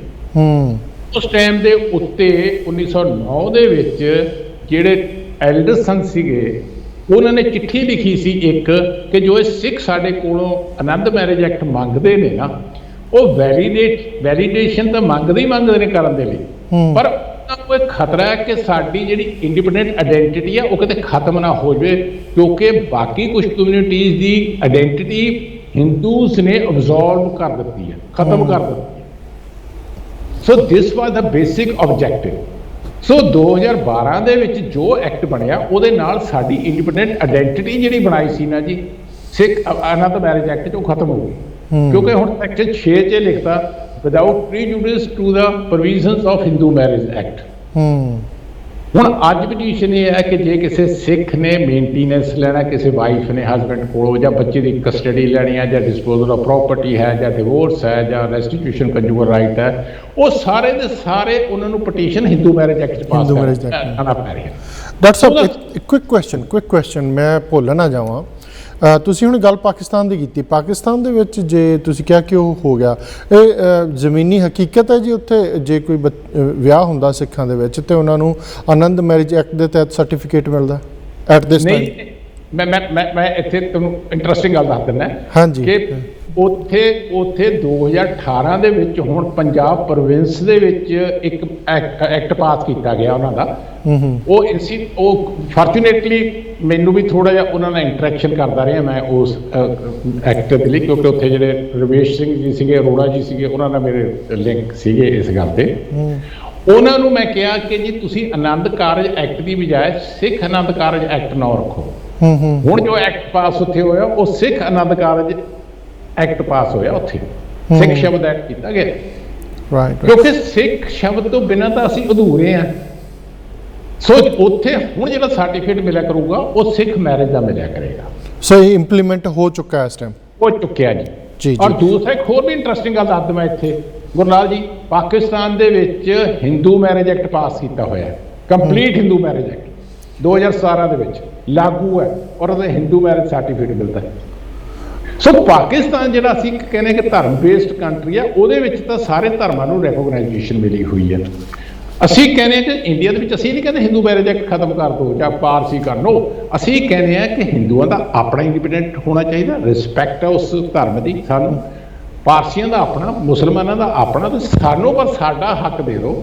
ਕਿਉਂਕਿ ਇਹ ਜਿਹੜੀ ਡਿਮਾਂਡ ਹੈ ਮੈਂ ਨਹੀਂ ਉਠਾਈ ਪਹਿਲਾਂ, ਸਭ ਤੋਂ ਪਹਿਲਾਂ ਡਿਮਾਂਡ ਉਠਾਈ ਸੀ ਸਿਮਰਨਜੀਤ ਸਿੰਘ ਮਾਨ ਜੀ ਨੇ, ਜਦੋਂ ਉਹ ਪਾਰਲੀਮੈਂਟ ਦੇ ਮੈਂਬਰ ਬਣੇ ਸੀਗੇ। ਇਹ ਰਿਕਾਰਡ ਤੇ ਹੈ, ਪਾਰਲੀਮੈਂਟ ਪ੍ਰੋਸੀਡਿੰਗ ਦੇ ਰਿਕਾਰਡ ਦੇ ਉੱਤੇ ਹੈ। ਜਦੋਂ ਇੱਕ ਹੋਰ ਇੰਟਰਸਟਿੰਗ ਗੱਲ ਮੈਂ ਇਹਦੇ ਵਿੱਚ ਦੱਸ ਦੇਣੀ ਚਾਹੁੰਦਾ, ਮੈਂ ਵੀ ਭੁੱਲਣਾ ਚਾਹਾਂ ਕਿਤੇ, ਜਦੋਂ 2012 ਦੇ ਵਿੱਚ ਡਿਬੇਟ ਹੋਈ ਨਾ ਇਸ ਅਮੈਂਡਮੈਂਟ ਦੀ ਰਜਿਸਟ੍ਰੇਸ਼ਨ ਦੀ, ਤਾਂ ਉਸ ਟਾਈਮ ਦੇ ਉੱਤੇ ਸਰ ਪ੍ਰਤਾਪ ਸਿੰਘ ਬਾਜਵਾ ਮੈਂਬਰ ਸੀਗੇ। ਸਰਦਾਰ ਪ੍ਰਤਾਪ ਸਿੰਘ ਬਾਜਵਾ ਨੇ ਬੜਾ ਜ਼ੋਰ ਲਾ ਕੇ ਗੱਲ ਕਹੀ ਕਿ ਸਾਨੂੰ ਇਹ ਅਮੈਂਡਮੈਂਟ ਦਾ ਕੋਈ ਫਾਇਦਾ ਨਹੀਂ, ਸਾਨੂੰ ਤਾਂ ਕੰਪਲੀਟ ਸਿੱਖ ਮੈਰਿਜ ਐਕਟ ਚਾਹੀਦਾ। ਇਹ ਵੀ ਪ੍ਰੋਸੀਡਿੰਗ ਤੇ ਨੋਟ ਹੈ।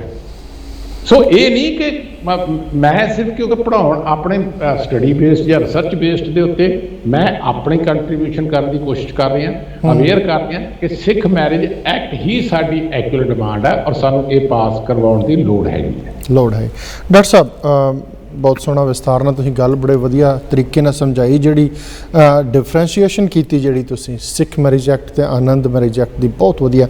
ਅਗੇਨ ਥੋੜ੍ਹੇ ਦਿਨ ਪਹਿਲਾਂ 23 ਮਈ ਦੀ ਗੱਲ ਹੈ ਸ਼ਾਇਦ, ਸਰਦਾਰ ਤਲੋਚਨ ਸਿੰਘ ਜੀ ਦਾ ਇੱਕ ਲੇਖ ਛਪਿਆ ਸੀ, ਵਿਰੋਧ ਵੀ ਹੋਇਆ ਉਹਦੇ ਵਿੱਚ। ਉਹ ਵਿਰੋਧ ਕਾਹਦਾ ਸੀ ਤੇ ਉਹ ਕਹਿਣਾ ਕੀ ਚਾਹ ਰਿਹਾ ਅਖਬਾਰਾਂ ਦੇ ਵਿੱਚ? ਐਕਚੁਅਲੀ ਗੁਰਲਾਲ ਜੀ, ਮੈਂ ਉਹ ਲੇਖ ਮੈਨੂੰ ਕਿਸੇ ਨੇ ਭੇਜਿਆ ਸੀਗਾ, ਮੈਂ ਅਮਰੀਕਾ ਸੀਗਾ, ਉਸ ਲੇਖ ਦੇ ਵਿੱਚ ਉਹਨਾਂ ਨੇ ਆਪਣੇ ਵੱਲੋਂ ਇਹ ਕੋਸ਼ਿਸ਼ ਕੀਤੀ ਹੈ ਦੋ ਗੱਲਾਂ ਕਹਿਣ ਦੀ। ਪਹਿਲੀ ਗੱਲ ਤਾਂ ਇਹ ਹੈ ਕਿ ਜਿਹੜਾ ਜੀ ਸਿੱਖਾਂ ਬਾਰੇ ਇਹ ਬਿਆਨ ਦਾ ਕਾਨੂੰਨ ਪਾਸ ਹੋਇਆ, ਇਹ ਉਹ ਸਾਰਾ ਸਿਰਾ ਉਹ ਖੁਦ ਲੈਣਾ ਚਾਹੁੰਦੇ ਨੇ। ਜਿਹੜਾ ਫਸਟ ਪਾਰਟ ਸੀ ਸਰ, ਉਹ ਮੈਨੂੰ ਤਾਂ ਬਿਲਕੁਲ ਸਮਝ ਨਹੀਂ ਆਇਆ ਜਿਹੜਾ ਫਸਟ ਪਾਰਟ। ਸੈਕਿੰਡ 'ਚ ਕੁਝ ਚੀਜ਼ਾਂ ਮੈਨੂੰ ਪਤਾ ਲੱਗੀਆਂ। ਹਾਂਜੀ ਦੱਸੋ ਜੀ। ਜੀ ਉਹਦੇ ਵਿੱਚ ਪਹਿਲਾ ਪਾਰਟ ਤਾਂ ਹਿਸਟਰੀ ਸੀਗਾ, ਲੇਕਿਨ ਜਿਹੜਾ ਬਾਅਦ 'ਚ ਉਹ ਕਲੇਮ ਕਰਦੇ ਨੇ ਕਿ ਮੇਰਾ ਐਕਟ ਪਾਸ ਹੋਇਆ, ਜਿੱਦਾਂ ਮੈਂ ਪਹਿਲਾਂ ਤੁਹਾਨੂੰ ਦੱਸਿਆ ਉਹਦਾ ਮੈਂਬਰ ਹੀ ਨਹੀਂ ਸੀ, ਉਹਨਾਂ ਦਾ ਐਕਟ ਕਿੱਥੋਂ ਸੀਗਾ। ਦੂਸਰਾ ਇਹ ਹੈ ਪ੍ਰੋਵੀਜ਼ਨ ਕੰਪੇਅਰ ਕਰ ਲਓ, ਜਿਹੜਾ ਇਹਨਾਂ ਨੇ ਦਿੱਤਾ ਸੀਗਾ ਡਰਾਫਟ ਦਿੱਤਾ ਸੀ ਤੇ ਜਿਹੜਾ ਪਾਸ ਹੋਇਆ ਉਹਦੇ ਵਿੱਚ ਫਰਕ ਹੈ। ਇੱਕੋ ਇੰਪੋਰਟੈਂਟ ਲੈ ਲਓ ਚੀਜ਼, ਬਾਕੀ ਛੱਡ ਦਿੰਦਾ ਮੈਂ ਕਿ without prejudice to the Hindu marriage act ਜਿਹੜਾ ਹੁਣ ਸ਼ਬਦ ਯੂਜ਼ ਕੀਤਾ ਹੋਇਆ 2012 ਦੀ ਸੋਚ, ਜੋ ਇਹਨਾਂ ਨੇ ਡਰਾਫਟ ਦਿੱਤਾ ਸੀ ਉਹ ਸ਼ਬਦ ਨਹੀਂ ਸੀ ਉਹਦੇ ਵਿੱਚ। ਓਕੇ ਜੀ। ਦੂਸਰੀ ਗੱਲ, ਅਨਫੋਰਚੂਨੇਟਲੀ ਮੈਨੂੰ ਨਹੀਂ ਪਤਾ ਕਿਉਂ ਇਹਨਾਂ ਨੇ ਆਨੰਦ ਕਾਰਜ ਦੀ ਗੱਲ ਕਰਦੇ ਰਹੇ ਨੇ, ਇਹਨਾਂ ਨੇ ਸਿੱਖ ਸ਼ਬਦ ਯੂਜ਼ ਨਹੀਂ ਕੀਤਾ। ਬਈ ਜੇ ਹਿੰਦੂ ਮੈਰਿਜ ਦੇ ਵਿੱਚ ਹਿੰਦੂ ਮੈਰਿਜ ਸਰਟੀਫਿਕੇਟ ਮਿਲਦਾ ਤਾਂ ਸਿੱਖਾਂ ਦੇ ਬਾਰੇ ਸਿੱਖ ਸ਼ਬਦ ਯੂਜ਼ ਕਰਨ 'ਚ ਕੀ ਹੈਜੀਟੇਸ਼ਨ ਸੀ ਇਹਨਾਂ ਨੂੰ? ਸਰ ਇਨਸਿਕਿਉਰਿਟੀ ਕੀ ਹੈ? ਮੰਨ ਲਓ ਗਵਰਨਮੈਂਟ ਨੂੰ ਇਨਸਿਕਿਉਰਿਟੀ ਕੀ ਹੈ? ਕੋਈ ਇਨਸਿਕਿਉਰਿਟੀ ਨਹੀਂ ਹੋਣੀ ਚਾਹੀਦੀ ਹੈ। ਸਿਰਫ ਪੋਲੀਟੀਕਲ ਇਹਨਾਂ ਦਾ ਏਜੰਡਾ ਸੀ। ਦੇਖੋ ਆਪਾਂ ਨੂੰ ਪਤਾ ਹੈ ਮਾਈਨੋਰਟੀਜ਼ ਨੂੰ ਕਿਸ ਤਰੀਕੇ ਦੇ ਨਾਲ ਉੱਥੇ ਇਫੈਕਟ ਕੀਤਾ ਜਾ ਰਿਹਾ ਹੈ। ਸੋ ਜਿਹੜੀ ਇਨਸਿਕਿਉਰਿਟੀ ਆ, ਹੁਣ ਇਨਸਿਕਿਉਰਿਟੀ ਆਪਾਂ ਨੂੰ ਪੰਜਾਬ ਦੇ ਵਿੱਚ ਪਤਾ ਪੰਜਾਬੀਆਂ ਤੋਂ ਕਿੰਨੀ ਹੈ ਸਾਰਿਆਂ ਨੂੰ। ਸੋ ਜਿਹੜੀ ਜਿਹੜੀ ਸੈਕੀ ਹੈ ਨਾ ਜੀ, ਉਹਦੇ ਅੰਡਰ ਹੀ ਇਹ ਆਨੰਦ ਮੈਰਿਜ ਐਕਟ ਕਿਉਂਕਿ ਅਸੀਂ ਸਿੱਖਾਂ ਦਾ ਕਰਤਾ, ਜਦ ਕਿ ਐਕਚੁਅਲੀ ਉਹਦਾ ਸਾਨੂੰ ਕੋਈ ਬੈਨੀਫਿਟ ਨਹੀਂ ਹੋਇਆ, ਸਾਨੂੰ ਨੁਕਸਾਨ ਹੋਇਆ। ਇਹ ਖਿਲਵਾੜ ਕੀਤਾ ਗਿਆ ਸੀ ਸਿੱਖਾਂ ਦੀਆਂ ਭਾਵਨਾਵਾਂ ਦੇ ਨਾਲ। ਮਤਲਬ ਇੰਨਾ ਗੁੰਮਰਾਹ ਕੀਤਾ ਗਿਆ ਸਿੱਖਾਂ ਨੂੰ, ਪਤਾ ਨਹੀਂ ਕਿਸ ਏਜੰਡੇ ਅੰਦਰ ਕੀਤਾ ਗਿਆ ਕਿ ਸਾਨੂੰ ਚੰਗਾ ਭਲਾ ਉਸ ਵਕਤ ਸਿੱਖਾਂ ਦਾ ਆਪਣਾ ਐਕਟ ਮਿਲ ਸਕਦਾ ਸੀ, ਕਿਉਂਕਿ ਡਾਕਟਰ ਮਨਮੋਹਨ ਸਿੰਘ ਜੀ ਉਸ ਵੇਲੇ ਪ੍ਰਾਈਮ ਮਿਨਿਸਟਰ ਸੀਗੇ ਔਰ ਸਾਰੇ ਕੁਝ ਕਰਨਾ ਚਾਹੁੰਦੇ ਸੀਗੇ। ਔਰ ਮੈਂ ਇੰਟਰਸਟਿੰਗ ਇਸ ਗੱਲ ਦੱਸ ਦਿੰਦਾ ਕਿ ਖੁਰਸ਼ੀਦ ਅਹਿਮਦ ਜੀ ਉਸ ਵੇਲੇ ਲਾ ਮਿਨਿਸਟਰ ਹੁੰਦੇ ਸੀ। ਸਲਮਾਨ ਖੁਰਸ਼ੀਦ ਜੀ, ਹਾਂਜੀ। ਸਰ ਪ੍ਰਤਾਪ ਸਿੰਘ ਬਾਜਵਾ ਜੀ MP ਹੁੰਦੇ ਸੀ ਤੇ ਮੈਂ ਉਹਨਾਂ ਨੂੰ ਅੰਮ੍ਰਿਤਸਰ ਇਹ ਐਕਟ ਦੇ ਬਾਰੇ 'ਚ ਡਿਸਕਸ ਕਰਨ ਲਈ ਗਿਆ। ਉਹਨਾਂ ਨੇ ਮੇਰੀ ਗੱਲ ਕਰਵਾਈ ਖੁਰਸ਼ੀਦ ਜੀ ਨਾਲ। ਖੁਰਸ਼ੀਦ ਜੀ ਨੂੰ ਮੈਂ ਕਿਹਾ ਜੀ ਤੁਸੀਂ ਤਾਂ ਲਾ ਗ੍ਰੈਜੂਏਟ ਹੋ, ਤੁਸੀਂ ਤੇ ਤਗੜੇ ਵਕੀਲ ਹੋ, ਤੁਹਾਨੂੰ ਪਤਾ ਹੈ ਕਿ ਵੈਲੀਡੇਟ ਐਕਟ ਦੇ ਵਿੱਚ ਐਜ ਪ੍ਰੋਵੀਜ਼ਨ ਐਡ ਨਹੀਂ ਹੋ ਸਕਦਾ। ਤੁਸੀਂ ਸਿੱਖ ਮੈਰਿਜ ਐਕਟ ਦਿਓ ਸਾਨੂੰ ਕੰਪਲੀਟ। ਉਹ ਕਹਿੰਦੇ ਤੁਹਾਡੇ ਸਿੱਖ ਲੀਡਰ ਮੰਗਦੇ ਹੀ ਨਹੀਂ ਸਾਡੇ ਕੋਲੋਂ। कहते प्रिंसिपल साहब आप बताओ, आप ला के प्रोफेसर हो, अगर आप रिवॉल्वर का लाइसेंस मेरे से मांगोगे मैं तोप का दे दूंगा आपको। जी जी। So true, very true. हाँ जी हाँ जी। सो मतलब साडे उस वक्त इन्हां दे दिमाग च की सी, क्यों ये सिख मैरिज एक्ट नहीं लेना पसंद किया इन्होंने, गॉड नोस, पर सानू नुकसान होया, सानू बहुत पिछे।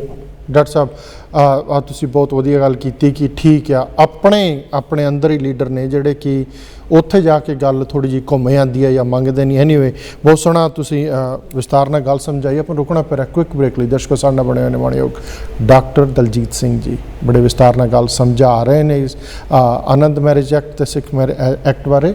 ਆਪਾਂ ਰੁਕਣਾ ਪਿਆ ਇੱਕ ਛੋਟੀ ਜਿਹੀ ਬ੍ਰੇਕ ਲਈ। ਦੇ ਬਣੇ ਰਹੋ ਜਸ ਪੰਜਾਬੀ ਦੇ। ਸਵਾਗਤ ਜੀ ਤੁਹਾਡਾ ਸਾਰਿਆਂ ਦਾ ਫਿਰ ਪ੍ਰੋਗਰਾਮ ਓਪਨ ਪਲੇਟਫਾਰਮ ਜਸ ਪੰਜਾਬੀ ਦੇ ਮੰਚ ਤੋਂ ਆਪਣਾ ਬਣੇ ਹੋਏ ਨੇ ਮਾਣਯੋਗ ਡਾਕਟਰ ਦਲਜੀਤ ਸਿੰਘ ਜੀ। ਡਾਕਟਰ ਸਾਹਿਬ ਆਪਾਂ ਬਹੁਤ ਗੱਲਾਂ ਕਰ ਲਈਆਂ, ਹੁਣ ਆਪਾਂ ਆਈਏ ਕਿ ਇਹਨੂੰ ਸਿਰੇ ਚੜਾਉਣ ਲਈ ਇੱਕ ਸੰਵਿਧਾਨ ਦੀ ਧਾਰਾ 25 ਹੈ, ਕਈ ਵਿਵਾਦ ਨੇ ਉਹਦੇ ਨਾਲ ਕਿ ਉਹਦੇ ਵਿੱਚ ਅਮੈਂਡਮੈਂਟ ਕੀਤੇ ਤੋਂ ਬਗੈਰ ਸੰਪੂਰਨ ਸਿੱਖ ਜਿਹੜਾ ਮੈਰਿਜ ਐਕਟ ਆ ਉਹ ਆਪਾਂ ਲਿਆ ਸਕਦੇ ਹਾਂ ਜਾਂ ਉਹ ਤੋਂ ਬਿਨਾਂ ਉਹਨੂੰ ਅਮੈਂਡ ਕਰਕੇ ਹੀ ਇਹ ਸਭ ਕੁਝ ਹੋਵੇਗਾ? ਗੁਰਲਾਲ ਜੀ ਇਹ ਆਮ ਤੌਰ ਤੇ ਇਹਦੇ ਜਿਹੜੀ ਤੁਸੀਂ ਧਾਰਾ ਦੀ ਗੱਲ ਕੀਤੀ ਹੈ, ਜਿਹੜੀ ਕਿ ਬਹੁਤ ਇੰਪੋਰਟੈਂਟ ਗੱਲ ਵੀ ਹੈਗੀ, ਕਲੈਰੀਫਾਈ ਵੀ ਕਰਨਾ ਬਹੁਤ ਜ਼ਰੂਰਤ ਹੈ ਸਾਨੂੰ ਜੀ। ਮੈਂ ਇੱਕ ਇਨਸੀਡੈਂਟ ਤੁਹਾਨੂੰ ਦੱਸ ਦਿੰਦਾ ਕਿ 15 ਮਈ ਨੂੰ ਜਦੋਂ ਮੈਂ 15 ਮਈ 2012 ਨੂੰ ਜਦੋਂ ਮੈਂ ਪ੍ਰੈਜੈਂਟੇਸ਼ਨ ਦਿੱਤੀ ਚੀਫ ਖਾਲਸਾ ਦੀਵਾਨ 'ਚ, ਤਾਂ ਉਦੋਂ ਬਾਅਦ ਸਰ ਪ੍ਰਕਾਸ਼ ਸਿੰਘ ਬਾਦਲ ਉਦੋਂ ਚੀਫ ਮਿਨਿਸਟਰ ਸੀ। ਉਹਨਾਂ ਨੇ ਸਰ ਸਤਿਆਜੀਤ ਸਿੰਘ ਮਜੀਠੀਆ ਜੀ ਦੇ ਥਰੂ ਕਿਹਾ ਕਿ ਪ੍ਰਿੰਸੀਪਲ ਨੂੰ ਕਹੋ ਮੈਨੂੰ ਪ੍ਰੈਜੈਂਟੇਸ਼ਨ ਦੇ ਦਿੱਲੀ ਆ ਕੇ। ਉੱਥੇ ਉਹਨਾਂ ਨੇ ਸਾਰੇ MP ਬੁਲਾ ਲਏ, ਜਿੰਨੇ ਵੀ ਅਕਾਲੀ ਦਲ ਤੇ BJP ਦੇ ਸੀਗੇ, ਤੇ SGPC ਦੇ ਪ੍ਰੈਜ਼ੀਡੈਂਟ ਵੀ ਉੱਥੇ ਸੀਗੇ, ਤੇ ਉੱਥੇ ਇਹ ਤਰਲੋਚਨ ਸਿੰਘ ਜੀ ਵੀ ਸੀਗੇ ਤੇ ਫੁਲਕਾ ਸਾਹਿਬ ਵੀ ਸੀਗੇ, ਤੇ ਆਲਮੋਸਟ 20 ਜਣੇ ਦੇ ਕਰੀਬ ਦੇ ਗੈਦਰਿੰਗ ਸੀਗੀ। ਮੈਂ ਉੱਥੇ ਪ੍ਰੈਜੈਂਟੇਸ਼ਨ ਦਿੱਤੀ ਤਾਂ ਸ਼ੁਰੂ ਦੇ ਵਿੱਚ ਜੀ ਭੁੰਦੜ ਸਾਹਿਬ ਨੇ ਨਾ ਜੀ ਇਹ ਗੱਲ ਕਹਿਣੀ ਸ਼ੁਰੂ ਕਰਤੀ ਕਿ ਪ੍ਰਿੰਸੀਪਲ ਸਾਹਿਬ ਇਹ ਐਕਟ ਦੀ ਤਾਂ ਬਾਅਦ 'ਚ ਆਪਾਂ ਗੱਲ ਕਰਾਂਗੇ, ਤੁਸੀਂ ਇਹ ਦੱਸੋ ਵੀ ਧਾਰਾ 25 ਦੀ ਅਮੈਂਡਮੈਂਟ ਅਸੀਂ ਜਦੋਂ ਗੱਲ ਕਰਦੇ ਹਾਂ ਤਾਂ ਸਾਡੇ ਤੇ ਦੇਸ਼ ਧਰੋਹ ਦਾ ਮੁਕੱਦਮਾ ਹੋ ਜਾਂਦਾ ਹੈ। ਮੈਂ ਉਹਨਾਂ ਨੂੰ ਕਿਹਾ ਜੀ ਮੈਂ ਐਕਟ ਦੀ ਗੱਲ ਕਰ ਦੇਵਾਂ ਪਹਿਲਾਂ, ਫਿਰ ਆਪਾਂ ਬਾਅਦ ਵਿੱਚ, ਮੇਰੇ ਪ੍ਰੈਜੈਂਟੇਸ਼ਨ ਦੇ ਵਿੱਚ ਹੈਗੀ ਇਹ ਸਲਾਈਡ ਬਣੀ ਹੋਈ, ਮੈਂ ਤੁਹਾਨੂੰ ਉਹ ਦਿਖਾਵਾਂਗਾ। ਨਹੀਂ ਜੀ ਨਹੀਂ, ਪਹਿਲਾਂ ਉਹਦੇ ਬਾਰੇ ਦੱਸੋ। ਖੈਰ ਮੈਂ ਉਹਨਾਂ ਨੂੰ ਇਹ ਗੱਲ ਕਹੀ ਕਿ ਦੇਖੋ ਜੀ, ਪਹਿਲਾਂ ਤਾਂ ਤੁਸੀਂ ਜਦੋਂ ਡਿਮਾਂਡ ਕਰਦੇ ਸੀ ਉਦੋਂ ਤੁਹਾਡੇ ਕੋਲ ਗਰਾਊਂਡ ਕੋਈ ਨਹੀਂ ਸੀ, ਪੋਲੀਟੀਕਲ ਏਜੰਡਾ ਹੁੰਦਾ ਸੀ। ਪਰ ਹੁਣ 2000 ਦੇ ਵਿੱਚ ਜਦੋਂ ਐਨਡੀਏ ਦੀ ਗਵਰਨਮੈਂਟ ਸੀ ਉਦੋਂ ਜਸਟਿਸ ਵੈਂਕਟਰਾਚਲਈਆ ਦੇ ਜਿਹੜੇ ਕਿ ਚੀਫ ਜਸਟਿਸ ਰਿਟਾਇਰਡ ਸੀ ਸੁਪਰੀਮ ਕੋਰਟ ਦੇ, ਉਹਨਾਂ ਦੇ ਅੰਡਰ ਇੱਕ ਕਮਿਸ਼ਨ ਬਣਿਆ 11 ਮੈਂਬਰ ਕਮਿਸ਼ਨ, ਜਿਹਨੂੰ ਆਮ ਤੌਰ ਤੇ ਵੈਂਕਟਰਾਚਲਈਆ ਕਮਿਸ਼ਨ ਦੇ ਨਾਂ ਤੇ ਕਹਿ ਦਿੰਦੇ ਆ, which was to review the working of the constitution. ਤੇ ਉਹਨਾਂ ਨੇ ਰਿਕਮੈਂਡੇਸ਼ਨ ਦੇ ਦਿੱਤੀ ਆ 2002 ਦੇ ਵਿੱਚ ਕਿ ਜੀ ਜਿਹੜਾ ਸਿੱਖਾਂ ਦੇ ਵਿੱਚ ਇਹ ਜਾਂ ਜੈਨੀਆਂ ਦੇ ਵਿੱਚ ਇਹ ਖਦਸ਼ਾ ਹੈ ਕਿ ਉਹਨਾਂ ਨੂੰ ਕਲੱਬ ਕੀਤਾ ਹੋਇਆ, ਉਹ 4 ਧਰਮ ਇੰਡੀਪੈਂਡੈਂਟ ਨੇ। ਉਹਨਾਂ ਨੇ ਬੜਾ ਕਲੀਅਰ ਲਿਖਿਆ ਕਿ ਇਹ ਚਾਰੇ ਧਰਮ ਇੰਡੀਪੈਂਡੈਂਟ ਧਰਮ ਨੇ, ਹਿੰਦੂ ਵੱਖਰੇ ਨੇ, ਜੈਨੀ ਵੱਖਰੇ ਨੇ, ਤੇ ਆਪਣਾ ਬੁੱਧਿਸਟ ਵੱਖਰੇ ਨੇ, ਤੇ ਸਿੱਖ ਵੱਖਰੇ ਨੇ। ਤੋ ਜਿਹੜਾ ਕਨਫਿਊਜ਼ਨ ਕ੍ਰੀਏਟ ਕੀਤਾ ਹੋਇਆ ਆਰਟੀਕਲ 25 ਦੇ ਵਿੱਚ, ਉਹਨੂੰ ਦੂਰ ਕਰਨ ਦੇ ਲਈ ਇਹ ਜਿਹੜੀ ਐਕਸਪਲੇਨੇਸ਼ਨ ਹੈ ਜਿਹ 'ਚ ਕਲੱਬ ਕੀਤੇ ਹੋਏ ਨੇ ਉਹ ਖਤਮ ਕਰ ਦੇਣੀ ਚਾਹੀਦੀ ਹੈ। ਤੇ ਮੈਂ ਉਹਨਾਂ ਨੂੰ ਇਹ ਸਲਾਈਡ ਦਿਖਾਤੀ ਕਿ ਜੀ ਆਹ ਹੁਣ ਹੈਗਾ, ਹੁਣ ਤੁਹਾਨੂੰ ਕੋਈ ਡਰ ਨਹੀਂ ਹੈਗਾ। ਤੁਸੀਂ ਜੇ ਡਿਮਾਂਡ ਕਰੋਗੇ ਕਿ ਜੀ ਵੈਂਕਟਰਾਚਲਈਆ ਕਮਿਸ਼ਨ ਦੀ ਰਿਕਮੈਂਡੇਸ਼ਨ ਲਾਗੂ ਕੀਤੀ ਜਾਵੇ ਤੇ it is not illegal now. Chief justice the command ਥੱਲੇ ਕਮਿਸ਼ਨ 11 ਮੈਂਬਰੀ ਤੁਹਾਨੂੰ ਰਿਕਮੈਂਡ ਕਰ ਰਿਹਾ, ਹੁਣ ਤੁਹਾਨੂੰ ਕੋਈ ਕੁਝ ਨਹੀਂ ਕਹਿ ਸਕਦਾ। ਔਰ ਇਸੇ ਕਰਕੇ ਜਿਹੜੀ 22 ਤਰੀਕ ਨੂੰ ਜਾਂ 23 ਤਰੀਕ ਨੂੰ ਪਾਰਲੀਮੈਂਟ, ਰਾਜ ਸਭਾ, ਲੋਕ ਸਭਾ ਦੇ ਹੁੰਦੇ ਨੇ, ਉੱਥੇ ਇਹਨਾਂ ਮੈਂਬਰ ਨੇ ਸਾਰਿਆਂ ਨੇ ਆਰਟੀਕਲ 25 ਅਮੈਂਡ ਕਰਨ ਦੀ ਡਿਮਾਂਡ ਕੀਤੀ ਇਸੇ ਗਰਾਊਂਡ ਦੇ ਉੱਤੇ। ਸੌਰੀ। ਸੋ ਆਰਟੀਕਲ 25 ਦਾ ਹੁਣ ਤੱਕ ਤੁਹਾਡਾ ਕੁਐਸਚਨ ਬਹੁਤ ਰੈਲੇਵੈਂਟ ਸੀ ਕਿ ਕਿਆ ਆਰਟੀਕਲ 25 ਨੂੰ ਅਮੈਂਡ ਕਰਕੇ ਹੀ ਇਹ ਸਿੱਖ ਮੈਰਿਜ ਐਕਟ ਬਣਾਇਆ ਜਾ ਸਕਦਾ। ਮੈਂ ਆਪਣੇ ਐਕਸਪਰਟਾਈਜ਼ ਜਾਂ ਸਟੂਡੈਂਟ ਹੋਣ ਦੇ ਨਾਤੇ, ਪ੍ਰੋਫੈਸਰ ਹੋਣ ਦੇ ਨਾਤੇ ਲਾਅ ਦਾ ਕਲੀਅਰ ਕਰ ਸਕਦਾ ਕਿ ਆਰਟੀਕਲ 25 ਨੂੰ ਅਮੈਂਡ ਕਰਨ ਦੀ ਕੋਈ ਜ਼ਰੂਰਤ ਨਹੀਂ ਪਹਿਲਾਂ, ਕਿ ਉਸ ਤੋਂ ਬਾਅਦ ਹੀ ਸਿੱਖਾਂ ਦਾ ਵੱਖਰਾ ਐਕਟ ਬਣਾਇਆ ਜਾ ਸਕਦਾ। ਕੋਈ ਜ਼ਰੂਰਤ ਨਹੀਂ, ਕਿਉਂਕਿ ਆਰਟੀਕਲ 25 ਜਿਹੜਾ ਹੈਗਾ ਜਿਹਦੇ ਵਿੱਚ ਇਹ ਸਿੱਖ ਦੀ ਜ਼ਿਕਰ ਕੀਤਾ ਜਾਂਦਾ ਹੈ, ਉੱਥੇ ਤਾਂ ਰਾਦਰ ਸਿੱਖਾਂ ਨੂੰ ਇੱਕ ਇੰਡੀਪੈਂਡੈਂਟ ਆਇਡੈਂਟੀਟੀ ਦੇ ਤੌਰ ਤੇ ਸ਼ੋਅ ਕੀਤਾ। ਤੁਸੀਂ ਸੁਣਿਆ ਹੋਣਾ ਆਮ ਤੌਰ ਤੇ ਕਿ ਆਰਟੀਕਲ 25 ਦੇ ਵਿੱਚ ਐਕਸਪਲੇਨੇਸ਼ਨ 1 'ਚ ਲਿਖਿਆ ਹੈ ਕਿ ਸਿੱਖ ਨੂੰ ਕਿਰਪਾਨ ਕੈਰੀ ਕਰਨ ਦੀ ਇਜਾਜ਼ਤ ਹੈ, ਕਿਉਂਕਿ ਉਹਨਾਂ ਦਾ ਧਾਰਮਿਕ ਚਿੰਨ੍ਹ ਹੈ। ਸੋ ਜਦੋਂ ਇੰਡੀਪੈਂਡੈਂਟਲੀ ਇਹ ਪ੍ਰੋਵੀਜ਼ਨ ਐਡ ਕਰ ਦਿੱਤਾ ਜਾਂਦਾ ਹੈ ਕਿ Sikh can carry the kirpan as a Sikh tenant, ਤਾਂ ਉਸ ਤੋਂ ਸਾਫ਼ ਜਾ ਰਿਹਾ ਕਿ ਸਿੱਖਾਂ ਨੂੰ ਇੱਕ ਇੰਡੀਪੈਂਡੈਂਟ ਧਰਮ ਦੇ ਤੌਰ ਤੇ ਮੰਨਿਆ ਹੋਇਆ ਹੈਗਾ। ਜਿਹੜਾ ਦੂਸਰਾ ਵੀ ਹੈਗਾ ਜੀ ਪ੍ਰੋਵੀਜ਼ਨ ਜਿਹਦਾ ਆਮ ਤੌਰ ਤੇ ਚਰਚਾ, ਉਹ ਕੀ ਹੈ ਕਿ ਉੱਥੇ ਲਿਖਿਆ ਹੈ ਕਿ ਹਿੰਦੂਆਂ ਦੇ ਜਿਹੜੇ, ਕਿਉਂਕਿ ਹਿੰਦੂਆਂ ਦੇ ਮੰਦਿਰ ਆਮ ਤੌਰ ਤੇ ਖੋਲ੍ਹੇ ਨਹੀਂ ਸੀ ਜਾਂਦੇ ਆਮ ਲੋਕਾਂ ਦੇ ਲਈ, ਤਾਂ ਉੱਥੇ ਇਹ ਲਿਖਿਆ ਸੀ ਕਿ ਹਿੰਦੂਆਂ ਦੇ ਜਿਹੜੇ ਮੰਦਿਰ ਨੇ ਉਹ ਆਮ ਲੋਕਾਂ ਲਈ ਖੋਲ੍ਹੇ ਜਾਣਗੇ, ਕੋਈ ਰੈਸਟ੍ਰਿਕਸ਼ਨ ਨਹੀਂ ਹੋਏਗੀ। ਉਹ 'ਚ ਇਹ ਵੀ ਕਰਤਾ ਕਿ ਹਿੰਦੂ ਜਿੱਥੇ ਸ਼ਬਦ ਯੂਜ਼ ਕੀਤਾ ਉੱਥੇ ਸਿੱਖਾਂ ਦੇ ਵੀ ਤੇ ਜੈਨੀਆਂ ਦੇ ਤੇ ਬੁੱਧਿਸਟ ਦੇ ਵੀ ਜਿਹੜੇ ਟੈਂਪਲ ਨੇ ਉਹ ਵੀ ਆਮ ਲੋਕਾਂ ਲਈ ਖੋਲ੍ਹੇ ਜਾਣਗੇ। ਸੋ ਇਹ ਕਿਤੇ ਨਹੀਂ ਲਿਖਿਆ ਕਿ ਪਰਸਨਲ ਲਾ ਦੇ ਰਿਗਾਰਡਿੰਗ ਕੋਈ ਚੀਜ਼ ਕੀਤੀ ਜਾਂਦੀ ਹੈ, ਉਹ ਤਾਂ ਰਾਦਰ ਆਪਾਂ ਕਹੀਏ ਕਿ ਰਿਲੀਜੀਅਸ ਪਲੇਸਿਸ ਦੇ ਬਾਰੇ 'ਚ ਗੱਲ ਕੀਤੀ ਹੋਈ ਹੈ। ਸੋ ਇਹ ਜਿਹੜਾ ਪਰਸਨਲ ਲਾ ਹੈ, ਜਿੱਥੇ ਹਿੰਦੂ ਆਪਾਂ ਸਿੱਖ ਮੈਰਿਜ ਦੀ ਗੱਲ ਕਰਾਂਗੇ ਤਾਂ ਇਹ ਇੰਡੀਪੈਂਡੈਂਟ ਹੈ, ਇਹਦਾ ਆਰਟੀਕਲ 25 ਨਾਲ ਕੋਈ ਤਲਕ ਨਹੀਂ, ਕੋਈ ਅਮੈਂਡ ਕਰਨ ਦੀ ਲੋੜ ਨਹੀਂ ਹੈ। ਸਿੱਖ ਮੈਰਿਜ ਐਕਟ ਐਜ਼ ਸੱਚ ਪਾਸ ਹੋ ਸਕਦਾ ਹੈ। ਇੱਕ ਹੋਰ ਆਪਾਂ ਸਿੱਧੀ ਜੀ ਐਗਜ਼ਾਮਪਲ ਦੇ ਦਿੰਦੇ ਹਾਂ, ਜੇ 2012 ਦੇ ਵਿੱਚ ਆਨੰਦ ਮੈਰਿਜ ਐਕਟ 'ਚ ਅਮੈਂਡਮੈਂਟ ਹੋ ਸਕਦੀ ਹੈ ਜਿਹੜੀ ਕਿ ਸਿੱਖਾਂ ਦੇ ਨਾਲ ਰਿਲੇਟਡ ਹੈ, ਤਾਂ ਸਿੱਖ ਮੈਰਿਜ ਐਕਟ ਕਿਉਂ ਨਹੀਂ ਜੀ ਪਾਸ ਹੋ ਸਕਦਾ? ਸੋ ਕੋਈ ਨਹੀਂ ਹੈ, ਕੋਈ ਅੜਿੱਕਾ ਨਹੀਂ ਹੈਗਾ, ਸਿਰਫ ਪੋਲੀਟੀਕਲ ਵਿਲ ਚਾਹੀਦੀ ਹੈ। ਸਾਨੂੰ ਇਕੱਠੇ ਹੋਣ ਦੀ ਲੋੜ ਹੈ।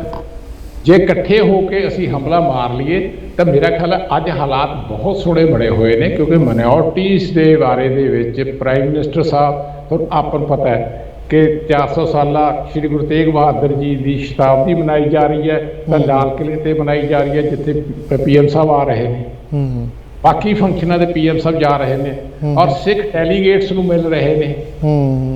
ਔਰ ਇਹ ਸਾਰੇ ਜਿਹੜੇ ਸਿੱਖ ਲੀਡਰ ਨੇ ਇਹ ਇੱਕ ਡਿਮਾਂਡ ਕਰ ਲੈਣ ਕਿ ਜੀ ਸਭ ਤੋਂ ਪਹਿਲਾਂ ਤਾਂ ਸਾਨੂੰ ਸਿੱਖ ਮੈਰਿਜ ਐਕਟ ਦੇ ਦਿਓ, ਤਾਂ ਕਿ ਸਾਡੀ ਜਿਹੜੀ ਮਾਈਨੋਰਟੀਜ਼ ਨੂੰ ਖਦਸ਼ਾ ਕਿ ਸਾਨੂੰ ਦਬਾਇਆ ਜਾ ਰਿਹਾ, ਸਾਨੂੰ ਇਹ ਆਪਣੇ ਵਿੱਚ ਮਿਲਾਉਣਾ ਚਾਹੁੰਦੇ ਨੇ, ਉਹ ਖਦਸ਼ਾ ਖਤਮ ਹੋ ਜਾਏਗਾ। ਔਰ ਉਹਦੇ 'ਚ BJP ਨੂੰ ਵੀ ਬਹੁਤ ਫਾਇਦਾ ਹੈ, ਔਰ ਆਰਐਸਐਸ ਨੂੰ ਵੀ ਫਾਇਦਾ ਹੈ।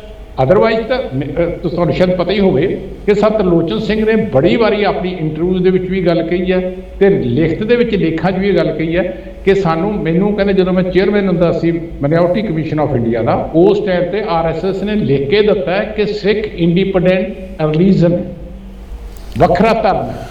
ਡਾਕਟਰ ਸਾਹਿਬ ਆਪਾਂ ਗੱਲਾਂ ਕਾਫੀ ਅਖੀਰ ਦੇ ਵਿੱਚ ਮੈਂ ਪੁੱਛੂੰਗਾ, ਜਿੱਦਾਂ ਕਿ ਕਹਿੰਦੇ ਇਕੱਠੇ ਹੋਣ ਦੀ ਲੋੜ ਹੈ, ਲੀਡਰਸ਼ਿਪ ਨੂੰ ਇਕੱਠੇ ਹੋਣ ਦੀ ਲੋੜ ਹੈ। ਬਹੁਤ ਵਧੀਆ ਢੁਕਵਾਂ ਟਾਈਮ ਹੈ, ਪੀਐਮ ਮਾਣਯੋਗ ਪ੍ਰਧਾਨ ਮੰਤਰੀ ਜੀ ਹਰ ਜਗ੍ਹਾ ਹੈਲਪ ਵੀ ਕਰ ਰਹੇ ਨੇ ਔਰ ਬੜਾ ਇੰਟਰਸਟ ਲੈ ਰਹੇ ਨੇ ਹਰ ਚੀਜ਼ਾਂ ਦੇ ਵਿੱਚ। ਮੈਂ 2012 ਤੇ ਜਾਣਾ ਕੁਇਕ ਰੈਫਰੈਂਸ ਲਊਂਗਾ ਕਿ ਤੁਹਾਡੀ ਕਪੂਰਥਲਾ ਹਾਊਸ ਦੇ ਵਿੱਚ ਸਰਦਾਰ ਪ੍ਰਕਾਸ਼ ਸਿੰਘ ਬਾਦਲ ਉਸ ਟਾਈਮ ਦੇ ਮੁੱਖ ਮੰਤਰੀ ਪੰਜਾਬ ਨਾਲ ਤੁਹਾਡੀ ਗੱਲਬਾਤ ਹੁੰਦੀ ਹੈ, ਜਿਹਦੇ ਵਿੱਚ ਸਤਲੋਚਨ ਸਿੰਘ ਜੀ ਵੀ ਸੀ, ਤੁਸੀਂ ਆਪ ਦੱਸਿਆ ਕਿ ਹੋਰ ਵੀ ਬਹੁਤ ਜਾਣੇ ਲੋਕ ਸੀਗੇ। ਉਦੋਂ ਫਿਰ ਗੱਲ ਸਿੱਟਾ ਕੀ ਨਿਕਲਿਆ, ਗੱਲ ਫਿਰ ਸਿਰੇ ਕਿਉਂ ਨਹੀਂ ਚੜੀ ਉਸ ਟਾਈਮ? ਸਿਰਫ ਆਰਟੀਕਲ 25 ਦੇ ਕਰਕੇ ਜਾਂ ਕੋਈ ਹੋਰ ਰੀਜ਼ਨ ਸੀ? 25 ਆਰਟੀਕਲ ਦੀ ਕੋਈ ਗੱਲ ਨਹੀਂ ਸੀ ਜੀ। ਉਸ ਟਾਈਮ ਤੇ ਜਦੋਂ ਪ੍ਰੈਜੈਂਟੇਸ਼ਨ ਦਿੱਤੀ ਸੀ ਤਾਂ ਆਲਮੋਸਟ ਕੰਸੈਂਸਸ ਬਣ ਗਿਆ ਸੀ ਕਿ ਆਪਾਂ ਸਿੱਖ ਮੈਰਿਜ ਐਕਟ ਦੀ ਉਹ ਗੱਲ ਕਰਾਂਗੇ। ਲੇਕਿਨ ਅਨਫੋਰਚੂਨੇਟਲੀ ਕਿਉਂਕਿ ਸਤਲੋਚਨ ਸਿੰਘ ਨੂੰ ਬੜਾ ਧੱਕਾ ਲੱਗਿਆ, ਕਿਉਂਕਿ ਉਹ ਤਾਂ ਕ੍ਰੈਡਿਟ ਲੈਣਾ ਚਾਹੁੰਦੇ ਸੀ ਸਾਰੀ ਗੱਲ ਦਾ ਕਿ ਮੈਂ ਕਰ ਰਿਹਾ ਸਾਰਾ ਕੁਛ। ਇਹ ਉਹਨਾਂ ਤੋਂ ਸ਼ਾਇਦ ਅਕਾਲ ਤਖਤ ਸਾਹਿਬ ਵੱਲੋਂ ਵੀ ਕੋਈ ਖਿਤਾਬ ਦੇਣ ਦੀ ਗੱਲ ਚੱਲ ਰਹੀ ਸੀਗੀ। ਉਹ ਕਹਿੰਦੇ ਜੀ ਮੈਂ ਬੋਲਣਾ 2 ਮਿੰਟ ਦੇ ਲਈ। ਬਾਦਲ ਸਾਹਿਬ ਕਹਿੰਦੇ ਆ ਜਾਓ, ਕਿਉਂਕਿ ਪ੍ਰੈਜੈਂਟੇਸ਼ਨ ਤਾਂ ਸਿਰਫ ਮੇਰੇ ਵੱਲੋਂ ਸੀਗੀ। ਤੇ ਉਹ ਜਦੋਂ ਆਏ ਤੇ ਆਉਂਦੀ ਸਾਰੇ ਕਹਿੰਦੇ ਜੀ ਪ੍ਰਿੰਸੀਪਲ ਸਾਹਿਬ ਦਾ ਇਹ ਕਹਿਣਾ ਕਿ ਸਿੱਖ ਮੈਰਿਜ ਐਕਟ ਹੋਣਾ ਚਾਹੀਦਾ। ਸਿੱਖ ਮੈਰਿਜ ਐਕਟ ਟਾਈਟਲ ਹੀ ਕਹਿੰਦੇ ਗਲਤ ਹੈ। ਸਿੱਖਾਂ ਦਾ ਵਿਆਹ ਨਹੀਂ ਹੁੰਦਾ, ਕਹਿੰਦੇ ਸਿੱਖਾਂ ਦਾ ਆਨੰਦ ਕਾਰਜ ਹੁੰਦਾ। ਮੈਂ ਉਹਨਾਂ ਨੂੰ ਕਿਹਾ ਜੀ ਕਿ ਆਨੰਦ ਕਾਰਜ ਇੱਕ ਰੀਤੀ ਆ, ਇੱਕ ਸੈਰਾਮਨੀ ਹੈ, ਜਿੱਦਾਂ ਸਪਤਪਦੀ ਸੈਰਾਮਨੀ ਹੈ ਹਿੰਦੂਆਂ ਦੇ ਵਿੱਚ, ਅਸ਼ੀਰਵਾਦ ਸੈਰਾਮਨੀ ਹੈ ਪਾਰਸੀਆਂ ਦੇ ਵਿੱਚ। ਉਸ ਤਰੀਕੇ ਦੇ ਮੁਤਾਬਕ ਸਾਡੀ ਸੈਰਾਮਨੀ ਆਨੰਦ ਕਾਰਜ ਹੈ, ਪਰ ਹੁੰਦਾ ਤਾਂ ਵਿਆਹ ਹੈ। ਔਰ ਆਪਾਂ ਸਭ ਨੂੰ ਪਤਾ ਹੈ, ਮੈਂ ਕਿਹਾ ਜੀ ਕਿ ਵਿਆਹ ਤੋਂ ਬਾਅਦ ਆਮ ਤੌਰ ਤੇ ਲਾਵਾਂ ਪੜਨ ਤੋਂ ਬਾਅਦ ਇੱਕ ਸ਼ਬਦ ਗਾਇਆ ਜਾਂਦਾ, ਵਿਆਹ ਹੁਆ ਮੇਰੇ ਬਾਬਲਾ ਜੀ। ਜੇ ਵਿਆਹ ਹੈ ਨਾ, ਫਿਰ ਜਦੋਂ ਵਿਆਹ ਹੁਆ ਮੇਰੇ ਬਾਬਲਾ, ਵਿਆਹ ਸਾਡੇ 'ਚ ਵੀ ਵਿਆਹ ਹੁੰਦਾ ਇਸ ਗੱਲ ਦਾ। ਜਦੋਂ ਉਹਨਾਂ ਨੇ ਇਹ ਦੇਖਿਆ ਨਾ ਜੀ ਸਤਲੋਚਨ ਸਿੰਘ ਨੇ ਕਿ ਫੇਰ ਕੰਸੈਂਸਸ ਜਿਹਾ ਬਣਨ ਲੱਗਿਆ, ਤਾਂ ਉਹਨਾਂ ਨੇ ਰੱਟ ਲਾਤੀ ਕਿ ਜੀ ਠੀਕ ਹੋ ਸਕਦੀ ਹੈ ਗੱਲ ਇਹਨਾਂ ਦੀ, ਪਰ ਸਾਨੂੰ ਤਾਂ ਸਿਆਸੀ ਤੌਰ ਤੇ ਬਹੁਤ ਨੁਕਸਾਨ ਹੋਏਗਾ। ਗੱਲ ਫਿਰ ਸਿਆਸਤ ਤੇ ਆ ਕੇ ਟਿਕ ਗਈ। ਗੁਰਲਾਲ ਜੀ, ਆਪਾਂ ਨੂੰ ਪਤਾ ਕਿ ਸਿਆਸੀ ਬੰਦਿਆਂ ਨੂੰ ਇਹੋ ਜਿਹਾ ਡਰਾਵਾ ਮਾਰ ਦੋ ਤੇ ਉਹਨਾਂ ਨੇ ਕਿੱਥੇ ਫਿਰ ਸੁਣਨਾ ਹੁੰਦਾ। ਜੀ ਜੀ ਜੀ ਜੀ ਹੁਣ ਗੱਲ ਉਹ ਸਾਰਾ ਕੀਤਾ ਕਰਾਇਆ ਜੀ ਇਹਨਾਂ ਨੇ ਹੀ ਉਸ ਵਕਤ ਕੀਤਾ, ਨਹੀਂ ਅਦਰਵਾਈਜ਼ ਕਾਫੀ ਕੰਸੈਂਸਸ ਬਣ ਗਿਆ ਸੀ। ਬੀਬਾ ਹਰਸਿਮਰਤ ਕੌਰ ਬਾਦਲ ਪ੍ਰੈਜ਼ੀਡੈਂਟ ਸੀ, ਉਹਨਾਂ ਨੇ ਵੀ ਉੱਠ ਕੇ ਕਿਹਾ ਸੀ ਕਿ ਜੋ ਪ੍ਰਿੰਸੀਪਲ ਸਾਹਿਬ ਕਹਿੰਦੇ ਨੇ ਉਹ ਕਰ ਲਓ। ਅਕਾਲ ਤਖਤ ਜੱਥੇ ਸਾਹਿਬ ਨੇ ਕਿਹਾ ਸੀ 15 ਮਈ ਨੂੰ 2 ਦਿਨ ਪਹਿਲਾਂ ਕਿ ਜੋ ਪ੍ਰਿੰਸੀਪਲ ਸਾਹਿਬ ਨੇ ਖਰੜਾ ਦਿੱਤਾ ਆਪਾਂ ਇੰਟਰਨੈਟ ਤੇ ਪਾਵਾਂਗੇ, ਵਿਚਾਰ ਮੰਗਾਂਗੇ, ਉਸ ਤੋਂ ਬਾਅਦ ਆਪਾਂ ਇਹਨੂੰ ਇਹੀ ਡਿਮਾਂਡ ਰੱਖਾਂਗੇ, ਸਿੱਖਾਂ ਦੀ ਇਹੀ ਡਿਮਾਂਡ ਹੈ। ਪਰ ਇਹਨਾਂ ਦਾ ਕੀ ਮਕਸਦ ਸੀ ਜਾਂ ਕੀ ਸੀ, ਮੈਨੂੰ ਅੱਜ ਤੱਕ ਸਮਝ ਨਹੀਂ ਆ ਸਕਿਆ ਹੈਗਾ। ਹੁਣ ਆਰਟੀਕਲ ਜਿਹੜਾ 23 ਮਈ 2022 ਨੂੰ ਲਿਖਿਆ, ਉਹਦਾ ਕੀ ਮਕਸਦ ਸੀ ਲਿਖਣ ਦਾ? ਹੁਣ ਤਾਂ ਮੰਨ ਜਾਓ ਜਦ ਸਿੱਖ ਸ਼ਬਦ ਹੀ ਕਿਤੇ ਨਹੀਂ, ਤੁਸੀਂ ਪੁਰਾਣਾ ਆਪਣਾ ਰਿਕਾਰਡ ਕੱਢ ਲਓ, ਜਿੰਨੀਆਂ ਸਟੇਟਮੈਂਟਾਂ ਨੇ ਕਿ ਸਿੱਖ ਲਿਖਿਆ ਹੋਇਆ ਕਰੇਗਾ ਜੀ, ਸਿੱਖ ਮੈਰਿਜ ਸਰਟੀਫਿਕੇਟ ਮਿਲਿਆ ਕਰੇਗਾ ਜੀ, ਕਿੱਥੇ ਹੈ? ਜੇ ਹੋਵੇ ਕਿਤੇ ਲਿਖਿਆ ਸਿੱਖ ਮੈਰਿਜ ਸਰਟੀਫਿਕੇਟ ਜਾਂ ਸਿੱਖ ਮੈਰਿਜ, ਮੈਂ ਦੇਣਦਾਰ ਹਾਂ ਉਸ ਦਾ। ਠੀਕ ਡਾਕਟਰ ਸਾਹਿਬ, ਵਕਤ ਇਜਾਜ਼ਤ ਨਹੀਂ ਦੇ ਰਿਹਾ, ਆਪਾਂ ਮੇਰੇ ਖਿਆਲ ਕਰੀਬ ਸਾਰਾ ਬੁੱਕ ਜਿਹੜੀ ਆ ਓਪਨ ਦਰਸ਼ਕਾਂ ਦੇ ਸਾਹਮਣੇ ਖੋਲ੍ਹ ਕੇ ਰੱਖ ਦਿੱਤੀ ਹੈ, ਚਾਨਣਾ ਵਧੀਆ ਆ। ਆਪਾਂ ਅਰਦਾਸ ਕਰਾਂਗੇ ਸਿਆਸਤ ਤੋਂ ਉੱਪਰ ਉੱਠ ਕੇ ਸਾਡੇ ਜਿਹੜੇ ਲੀਡਰਸ ਆ, ਸਿਆਸਤ ਤੋਂ ਉੱਪਰ ਉੱਠ ਕੇ ਜੇ ਕੰਮ ਕਰਾ ਸਕਣ ਤਾਂ ਢੁਕਵਾਂ ਟਾਈਮ ਆ। ਅੱਜ ਤੁਸੀਂ ਡਾਕਟਰ ਸਾਹਿਬ ਟਾਈਮ ਕੱਢਿਆ, ਬਹੁਤ ਬਹੁਤ ਧੰਨਵਾਦ ਜੀ। ਮੈਂ ਗੁਰਲਾਲ ਜੀ ਕਰਨਾ ਚਾਹੁੰਦਾ ਦੱਸ ਦਿੰਦਾ ਕਿ ਮੇਰੀ ਕੁਝ ਦਿਨ ਪਹਿਲਾਂ ਜਿਹੜੇ ਚੇਅਰਮੈਨ ਨੇ ਮਾਈਨੋਰਟੀ ਕਮਿਸ਼ਨ ਦੇ ਇਕਬਾਲ ਸਿੰਘ ਲਾਲਪੁਰਾ, ਉਹਨਾਂ ਜੀ ਨਾਲ ਵੀ ਮੇਰੀ ਕਨਵਰਸੇਸ਼ਨ ਚੱਲ ਰਹੀ ਹੈ। ਉਹਨਾਂ ਨੂੰ ਵੀ ਮੈਂ ਰਿਕੁਐਸਟ ਕੀਤੀ ਹੈ ਕਿ ਤੁਸੀਂ ਇਹ ਇਸ਼ੂ ਰੇਜ਼ ਕਰ ਲਓ। ਮੈਂ ਜਥੇਦਾਰ ਅਕਾਲ ਤਖਤ ਸਾਹਿਬ ਨੂੰ ਵੀ ਈਮੇਲ ਕਰ ਚੁੱਕਿਆ, ਮੈਂ ਪ੍ਰੈਜ਼ੀਡੈਂਟ SGPC ਨੂੰ ਵੀ ਈਮੇਲ ਕਰ ਚੁੱਕਿਆ, ਆਪਣੇ ਆਰਟੀਕਲ ਜਿਹੜੇ ਛਪੇ ਨੇ ਉਹ ਭੇਜ ਚੁੱਕਿਆ, ਬੇਨਤੀ ਕੀਤੀ ਹੈ ਕਿ ਹੁਣ ਸਾਡੇ ਲਈ ਬਹੁਤ ਐਪਰੋਪ੍ਰੀਏਟ ਟਾਈਮ ਹੈ, ਸਾਨੂੰ ਇਹ ਡਿਮਾਂਡ ਇਕੱਠੇ ਹੋ ਕੇ ਕਰਨੀ ਚਾਹੀਦੀ। ਇਕੱਠੇ ਹੋ ਕੇ ਕਰਨੀ। ਬਹੁਤ ਬਹੁਤ ਸ਼ੁਕਰੀਆ ਡਾਕਟਰ ਸਾਹਿਬ, ਤੁਸੀਂ ਆਪਦੇ ਐਫਰਟਸ ਵੀ ਲਾ ਰਹੇ ਹੋ। ਬਹੁਤ ਬਹੁਤ ਸ਼ੁਕਰੀਆ ਤੁਸੀਂ ਟਾਈਮ ਕੱਢਿਆ, ਤੁਹਾਡਾ ਕੀਮਤੀ ਟਾਈਮ ਚੋਂ। ਦਰਸ਼ਕੋ, ਇਹ ਸਨ ਡਾਕਟਰ ਦਲਜੀਤ ਸਿੰਘ ਜੀ। ਬਹੁਤ ਹੀ ਵਧੀਆ ਤਰੀਕੇ ਨਾਲ ਉਹਨਾਂ ਨੇ ਐਲੈਬੋਰੇਸ਼ਨ ਦਿੱਤੀ, ਵਿਸਤਾਰ ਨਾਲ ਆਪਾਂ ਨੂੰ ਸਮਝਾਇਆ ਕਿ ਆਨੰਦ ਮੈਰਿਜ ਐਕਟ ਤੇ ਸਿੱਖ ਮੈਰਿਜ ਐਕਟ 'ਚ ਕੀ ਡਿਫਰੈਂਸਸ ਹੈ। ਐਂਡ ਉਸ ਤੋਂ ਬਾਅਦ ਸਿਰੇ ਲੱਗਣ 'ਚ ਜੇ ਆਪਾਂ ਨੂੰ ਸੰਪੂਰਨ ਸਿੱਖ ਮੈਰਿਜ ਐਕਟ ਲੈਣਾ ਤੇ ਕੀ ਵਿਆਦੀਆਂ ਨੇ ਵਿੱਚ, ਤੇ ਆਉਣ ਵਾਲੇ ਵਕਤ ਦੇ ਵਿੱਚ ਆਪਾਂ ਕੀ ਕਰ ਸਕਦੇ ਹਾਂ। ਅੱਜ ਵਕਤ ਇਜਾਜ਼ਤ ਨਹੀਂ ਦੇ ਰਿਹਾ, ਸ਼ਾਇਦ ਆਪਾਂ ਉਹਨਾਂ ਤੋਂ ਕੁਝ ਹੋਰ ਵੀ ਪੁੱਛ ਸਕਦੇ ਸੀ, ਪਰ ਵਕਤ ਇਜਾਜ਼ਤ ਨਾ ਦੇਣ ਕਰਕੇ ਅੱਜ ਦਾ ਪ੍ਰੋਗਰਾਮ ਇੱਥੋਂ ਤੱਕ ਹੀ ਸੀ। ਮੈਨੂੰ ਗੁਰਲਾਲ ਨੂੰ ਦਿਓ ਇਜਾਜ਼ਤ। ਮੇਰੇ ਵੱਲੋਂ ਪਿਆਰ ਭਰੀ ਸਤਿ ਸ਼੍ਰੀ ਅਕਾਲ।